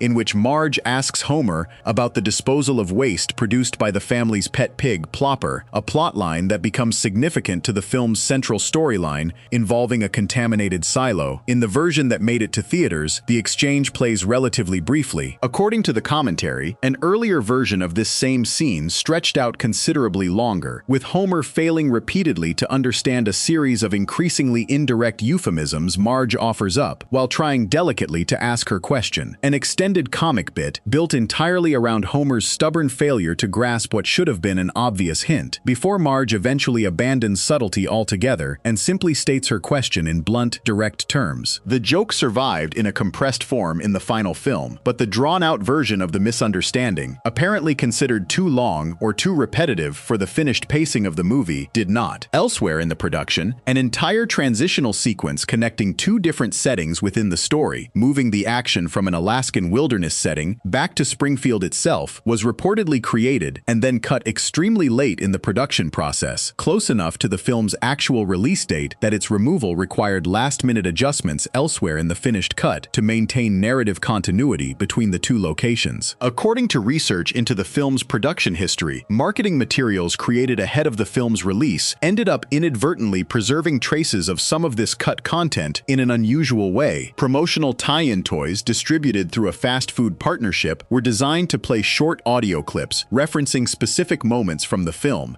and according to accounts from people who examined these toys closely after release, a number of them ended up playing lines of dialogue lifted directly from scenes that had since been cut from the finished film entirely, meaning that some of the only surviving, publicly accessible fragments of certain deleted scenes exist not in any officially released video format, but embedded inside children's promotional toys manufactured before the final edit had even been fully locked. Officially released bonus material accompanying the film's home video release told only a small part of this larger story. When the DVD eventually arrived on shelves, it included just under 5 minutes of deleted content presented as bonus features, a tiny fraction measured against the many hours of cut material described by people who worked closely with the production or who examined surviving records and leaked materials afterward. This gap between what fans know or suspect exists somewhere in the studio's archives and what has actually been made available for public viewing has made the film's cut material a subject of ongoing interest among researchers dedicated to tracking down and documenting media that exists in some verified form but remains difficult or impossible for the general public to access, sometimes referred to informally as lost media. Individual pieces of evidence have surfaced in scattered, unpredictable ways over the years since the film's release. Recordings made during international dubbing sessions, for instance, occasionally captured audio corresponding to scenes ultimately trimmed from the finished cut, since voice actors working on foreign language versions sometimes recorded dialogue for material still present in the version of the film they were given before it had been finalized for worldwide release. One such set of recordings, made available online by individuals connected to a Czech dubbing session for the film has been cited by researchers as containing audio corresponding to several scenes or lines not present in the final theatrical version, offering an unusual, indirect window into material that otherwise exists only in written descriptions or second-hand accounts rather than any officially released footage. It is worth being clear about where the reliable historical record on this film's alternate material actually ends, because the internet's fascination with the idea of a much darker or more violent version of this film has produced a great deal of invented material that circulates as though it were genuine leaked content, when in fact, it originates from creative writing communities producing deliberately fictional horror stories built around the premise of a disturbing alternate ending. These pieces, sometimes elaborately detailed and written to mimic the tone of a genuine first-hand account, describe scenarios involving graphic violence against the Simpson family that never existed in any actual cut of the film and that have no connection whatsoever to the genuine, well-documented deleted material described by Reese, by the Comic-Con footage, or by the film's own official commentary track. The genuine story of this film's cut content is stranger and more interesting on its own terms, precisely because it does not need any invented horror to make it compelling. An entire alternate mob scene shown publicly a year before release and then reworked. A joke about a missing pig cut from test screenings for landing poorly with real audiences. An extended bit of dialogue about disposing of pig waste trimmed down for pacing, and fragments of all of it surviving today only by accident, tucked inside promotional toys and foreign dubbing session recordings rather than in any deliberate, official archive. Taken together, what remains of this deleted material paints a picture of a film that went through a genuinely extensive and, by the standards of the finished product's relatively tight 90-minute runtime, almost excessive process of revision and cutting before reaching its final form. A story initially built around considerably more material, including entire alternate versions of some of its most pivotal sequences, was steadily narrowed down through a combination of test audience reactions, pacing concerns, and ordinary creative second-guessing until what remained fit comfortably into a single feature-length film. The version audiences actually saw in theaters in the summer of 2007 was, in a very real sense, the product of an editing process that discarded roughly as much finished or nearly finished material as it ultimately kept, leaving behind a scattered, incomplete record of an entirely different, longer version of the film that most of the audience watching it in theaters at the time had no idea had ever existed in the first place. Before we move on, if you're enjoying this analysis, please consider subscribing. It helps the channel tremendously. A single feature film left behind roughly 3 hours of finished and half-finished material that never reached theaters, some of it surviving only by accident, inside toys and foreign dubbing sessions. Looking back across every version covered so far, from a rejected pilot to a redrawn family to a movie missing half of itself, a clearer picture starts to form about what this show has actually been all along. Section 9. The family that lived in a different medium entirely. 25 years is a long time for anything to exist quietly alongside a much larger, much louder piece of pop culture, and for a quarter of a century, an entirely separate version of the Simpson family lived out its own stories on paper, largely unnoticed by the millions of people who only ever encountered this family through a television screen. This other version came from Bongo Comics, a publishing company founded in 1993, specifically to give this family a life in print, one that would end up telling its own stories, following its own internal logic, and existing in a strange, slightly uncertain relationship with the show that inspired it, close enough to feel like the same family, and separate enough to raise real questions about whether everything happening on those pages actually counted as part of the same story at all. Most people who grew up loving this show never picked up a single one of these comics, and most people who did read them, buying issue after issue for years at a stretch, likely never stopped to think of what they were holding as its own distinct version of the family,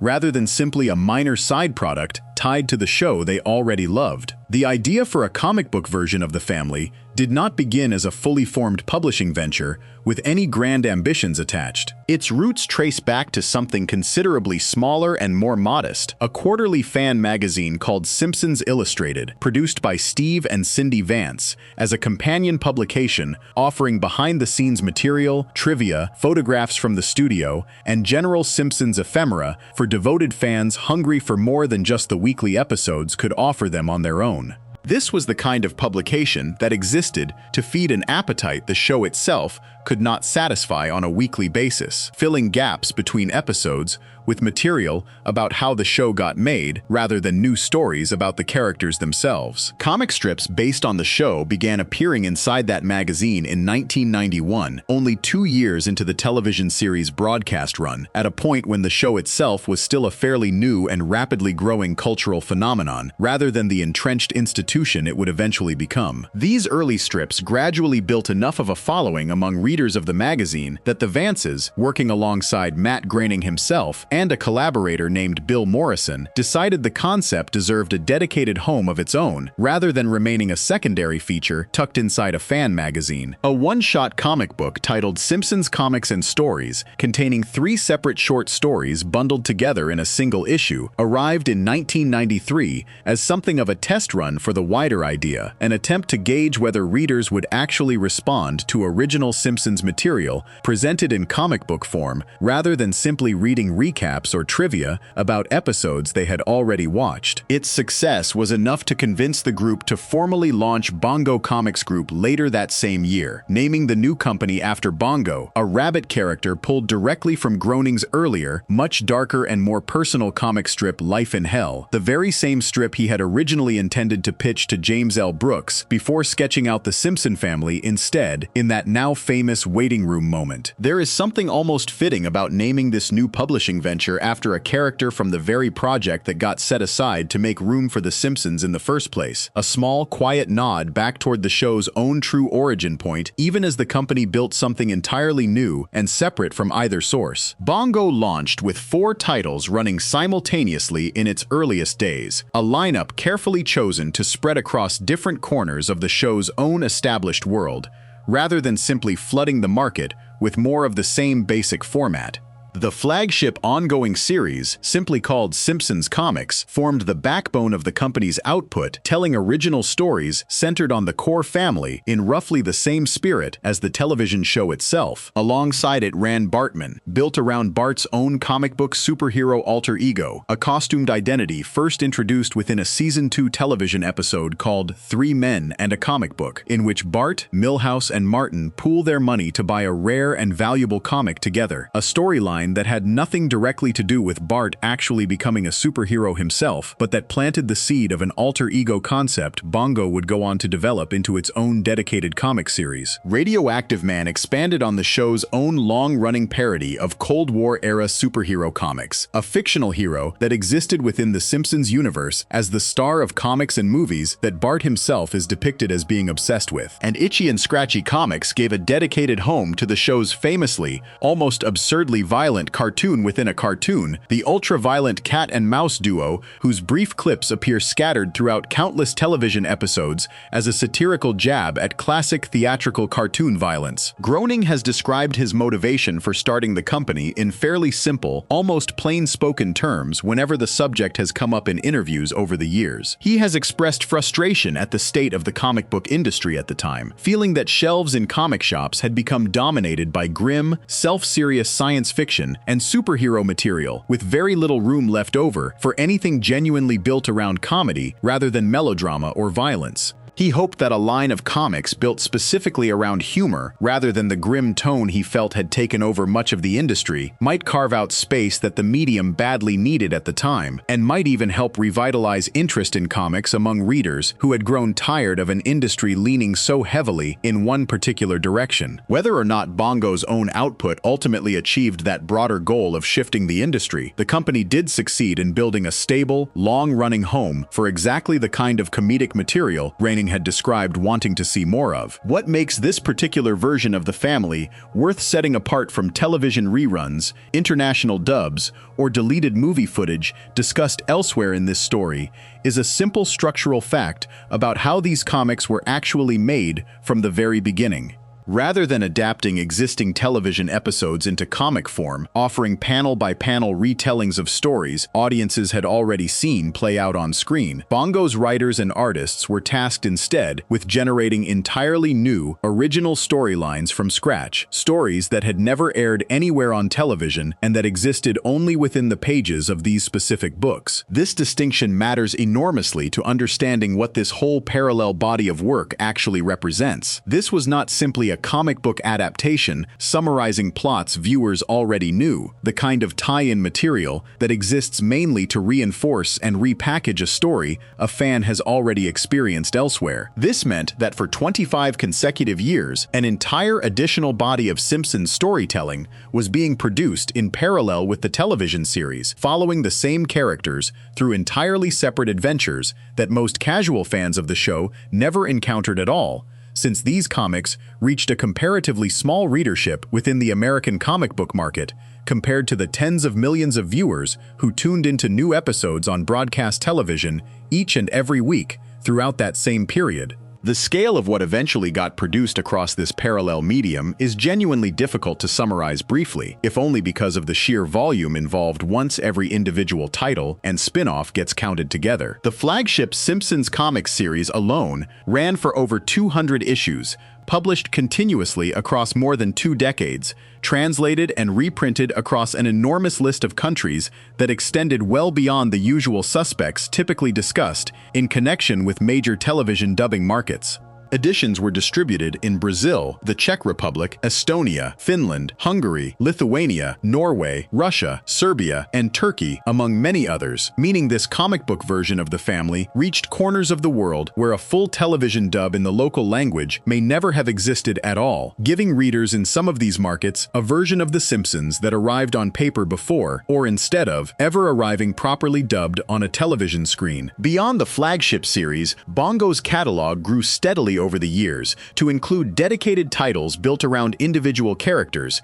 including books centered specifically on Lisa and on Krusty the Clown, alongside numerous one-shot specials released to coincide with particular events or anniversaries, and an annual Halloween-themed anthology series called Bart Simpson's Treehouse of Horror, deliberately named after and modeled directly on the show's own long-running television anthology tradition, but existing as its own entirely separate line of stories, running every autumn from 1995 through 2017 and following the same basic 3-story anthology structure the television specials had already established as a beloved seasonal tradition among fans. This raises a genuinely interesting question that fans and the people running the comics themselves have never fully settled in a clean, official way, which is whether any of this material is meant to count as part of the same continuous story as the television series at all, a concept generally referred to within long-running franchises as canon, shorthand for whichever version of events a franchise treats as officially, definitively true within its own fictional universe. Bongo's own editorial staff have offered somewhat conflicting signals on this question over the years,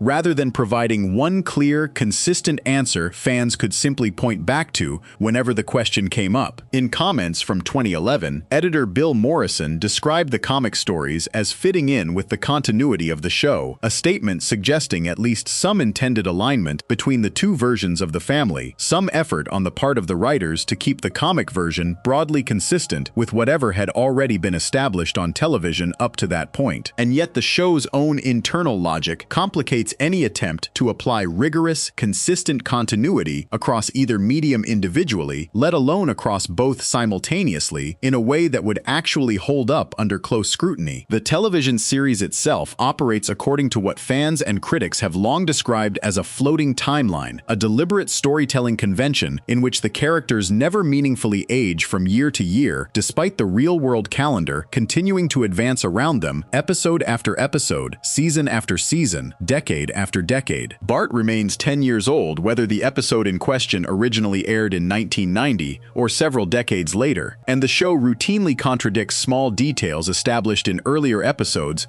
without any acknowledgement or explanation whatsoever, treated simply as part of the show's loose, almost anthology-like relationship with its own history, rather than as continuity errors requiring correction. Given how comfortable the television show itself has always been with contradicting its own past, applying strict, rigorous canon rules to a separate line of comics running in parallel feels a little bit like trying to enforce strict rules onto a card game that was never designed with strict rules in mind to begin with, an exercise that satisfies a certain instinct toward tidiness, but that ultimately runs up against the reality of how loosely this particular fictional universe has always operated on both page and screen. Individual pages of the comics occasionally lean directly into acknowledging their own separateness from the show, rather than trying to paper over the distinction or pretend it did not exist. The United Kingdom edition of Simpsons comics, which began its own dedicated run in 1997, running roughly a year behind the American originals and eventually reaching distribution across Ireland, the Czech Republic, Slovenia, and even Egypt through various arrangements over the years, included dedicated reader submission pages carrying names like Springfield Multiplex, a section devoted to reader-made movie parodies submitted by fans themselves, and Android's Dungeon, a section devoted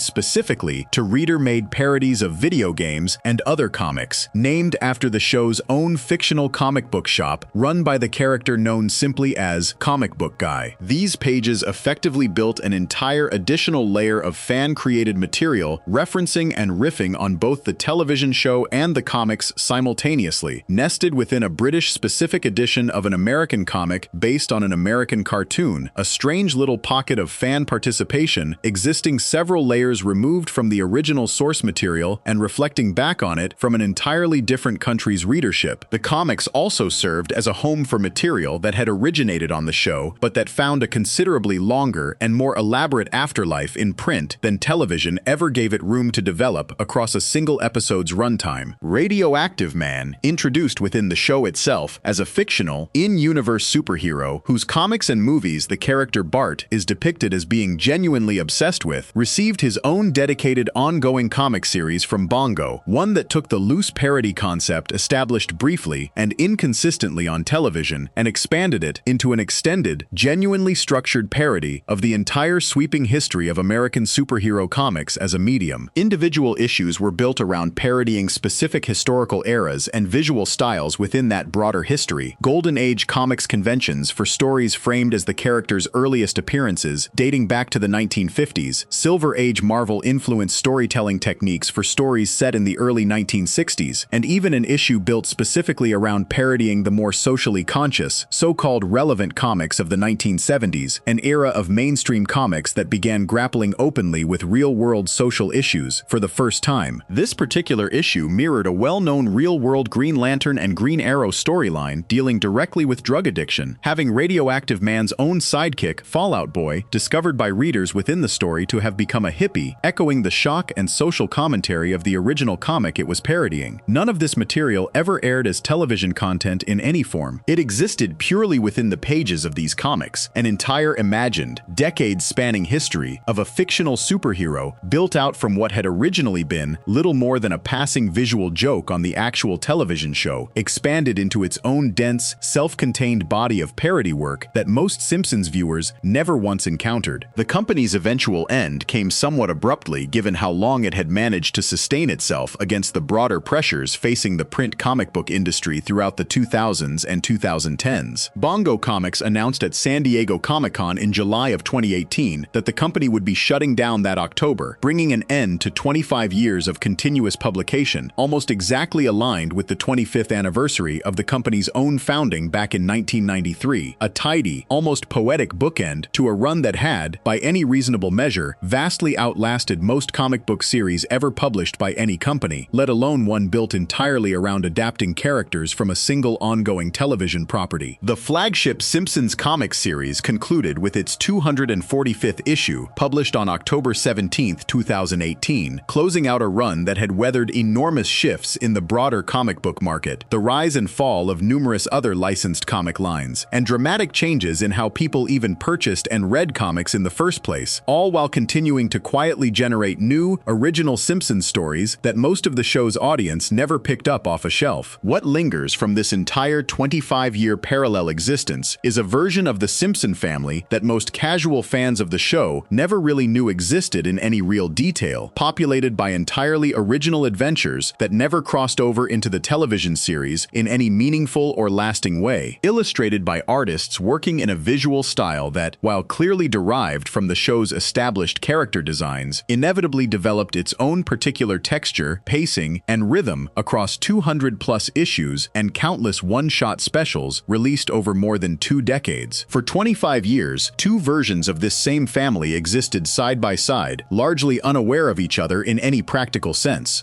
one appearing weekly on television screens around the world, instantly recognizable and enormously famous, discussed constantly in the press, and quoted endlessly in everyday conversation, and one appearing monthly on comic book shelves in a far smaller but genuinely dedicated corner of the market, quietly building out an entire additional body of stories that the vast majority of the show's massive television audience never picked up, never read, and likely never even knew had been written in the first place. A whole separate family history unfolding in parallel, page after page, for a quarter of a century, right alongside the one everybody already thought they knew completely. Before we move on, if you're enjoying this analysis, please consider subscribing. It helps the channel tremendously. For 25 years, an entire second version of this family lived out original stories in comic book form, reaching readers across dozens of countries, while most television viewers never noticed it existed at all. Looking back across every version covered so far, from a rejected pilot to a rebuilt Springfield to a family redrawn by outside artists, a clearer picture finally comes into focus about what this show has actually been the whole time. Section 10. What all these versions add up to there is a comfortable assumption sitting underneath the whole experience of loving a long-running show, a quiet belief that whatever a person remembers, whatever a person grew up watching, must be the version, the single, stable, definitive thing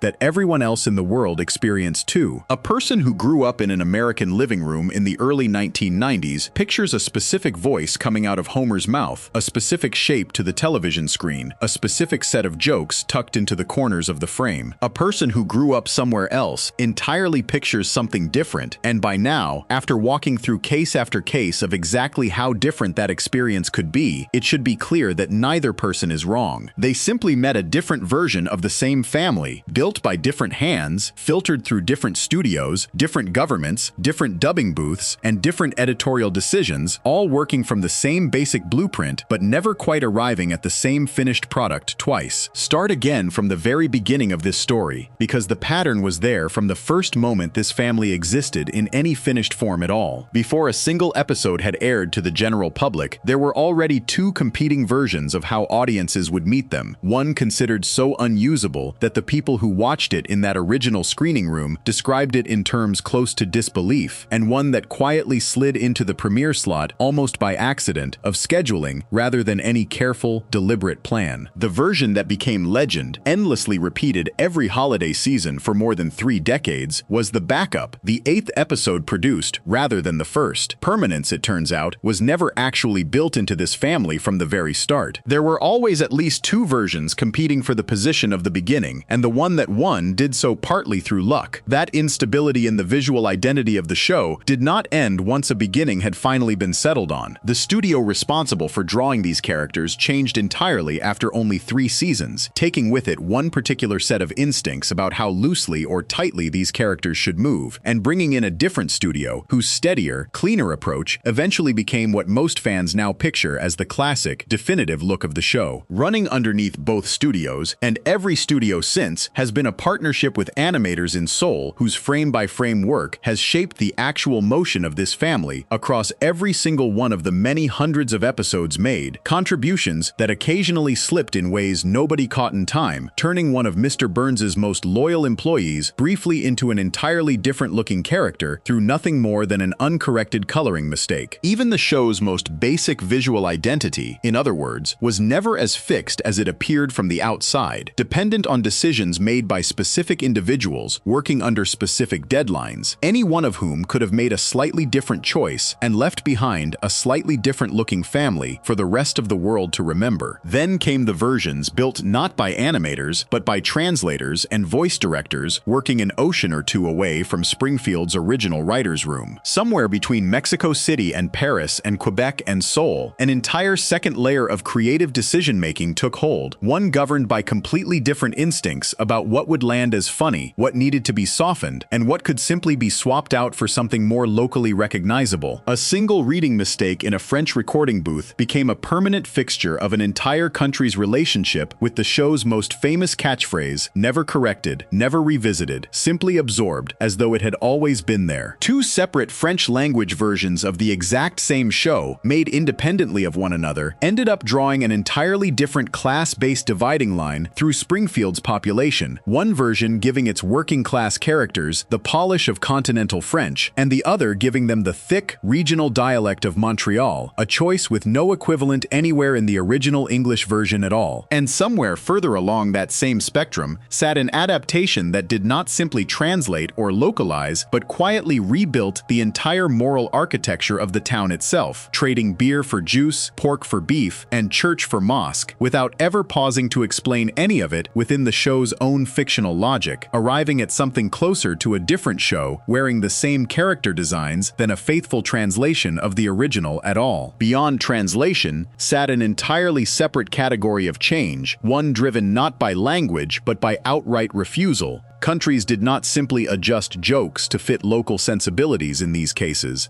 They looked at specific episodes and decided, for reasons rooted in their own particular histories, that certain material should not be shown to their audiences at all. An emperor thrown into a bin of loincloths kept an episode off Japanese television for decades, tangled up with genuine concerns about disrespecting an institution held with a reverence unfamiliar to most Western viewers. A storyline built around leprosy stayed unaired in the same country for an entirely different reason, one rooted in a specific, painful chapter of forced segregation that most of the writers working on the episode likely never even considered while crafting the joke. A single visual reference to a wartime uniform kept an otherwise beloved episode off the air in Germany, a restriction with genuine legal weight behind it rather than mere broadcast preference. A tourism board in Brazil threatened legal action over a portrayal its own country's officials found genuinely damaging. And in one case, the decision to remove an episode from circulation came not from any outside government or broadcaster at all, but from the show's own producers, choosing on their own initiative to pull a once celebrated episode after the world's understanding of a guest performer's own history shifted beneath it. Comedy, it turns out, does not travel evenly. What lands as harmless absurdity in one country can strike an entirely different, far more painful nerve in another, and there is no single version of any of these episodes that could have satisfied every one of these audiences at once. Even episodes that made it to air everywhere, uncut and unbanned, were not safe from quiet alteration. A purely technical decision about the shape of a modern television screen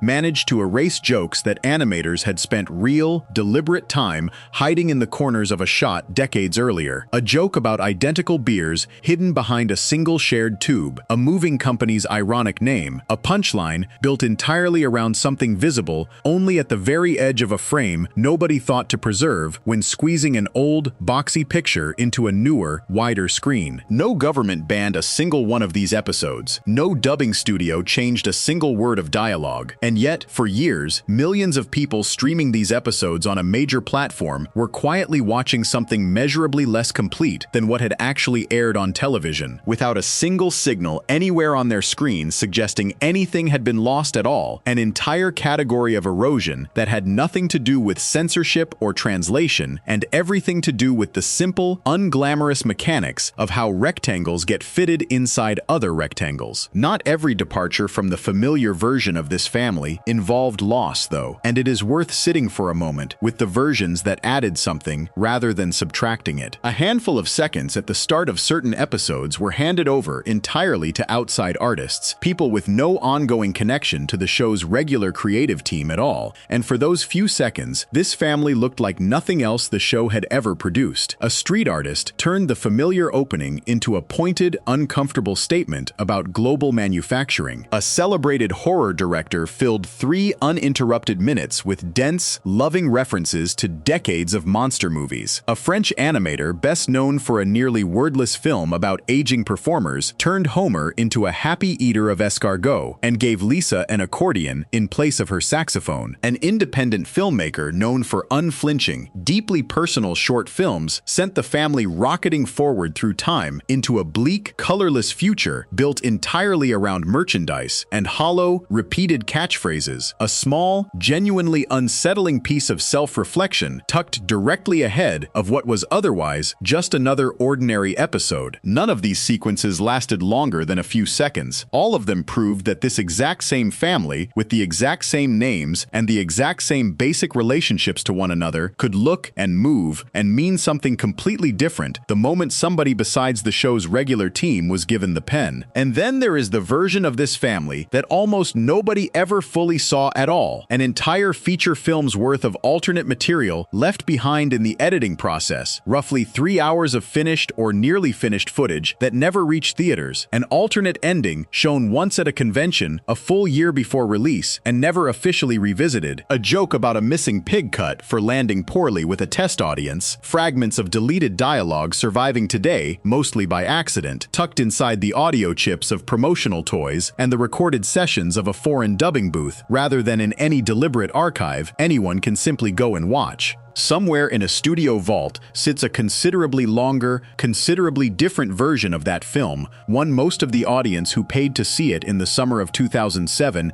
never had any reason to suspect existed in the first place. And running alongside all of this, quietly, for 25 uninterrupted years, sat an entire second version of this family, living out its own original stories in a completely different medium altogether, printed on paper rather than broadcast on screens, read by a comparatively small but genuinely devoted readership scattered across dozens of countries, telling stories that never once crossed over into the television series and that most of the show's enormous television audience never even knew had been written. A superhero parody born from a single passing joke grew, on those pages, into its own decades-spanning history, parodying entire eras of American comics that the television show itself never had the time or format to properly explore. 2 entirely separate audiences, one watching a screen and one reading a comic shop shelf, both believed they knew this family completely, and both were only ever getting one piece of a much larger, much stranger whole. Add all of this together, case by case, version by version, and the shape of something larger finally comes into view. This is not a story about a single, occasionally imperfect cartoon that occasionally got dubbed differently or occasionally ran into a squeamish censor somewhere along the way. It is a story about just how much room exists inside something that looks, from a distance, like one single, stable piece of culture, a rejected pilot and an accidental replacement, a studio switch that reshaped the family's basic look without most viewers ever noticing exactly when it happened, a catchphrase permanently altered by a single actor's misreading in a booth nobody bothered to send him back into, a town rebuilt from the ground up to remove alcohol, pork, and an entire religion, all without ever explaining the substitution on screen, a leprosy joke and an emperor thrown into a bin, each one closing a door in a different country for reasons rooted in histories most of the people writing the joke never fully understood, a shared beer tube and a broken lamp, both erased not by any censor but by the simple geometry of a wider screen, a street artist's sweatshop and a horror director's 3-minute tribute and a French animator's escargot, each one proving how easily the exact same family could be handed to someone else entirely and come back looking like something new. 3 hours of a movie nobody ever saw. 25 years of comics nobody who only watched television ever picked up. None of these versions cancel each other out. None of them makes any of the others less real or less legitimate. The Homer who drinks Duff beer at Moe's Tavern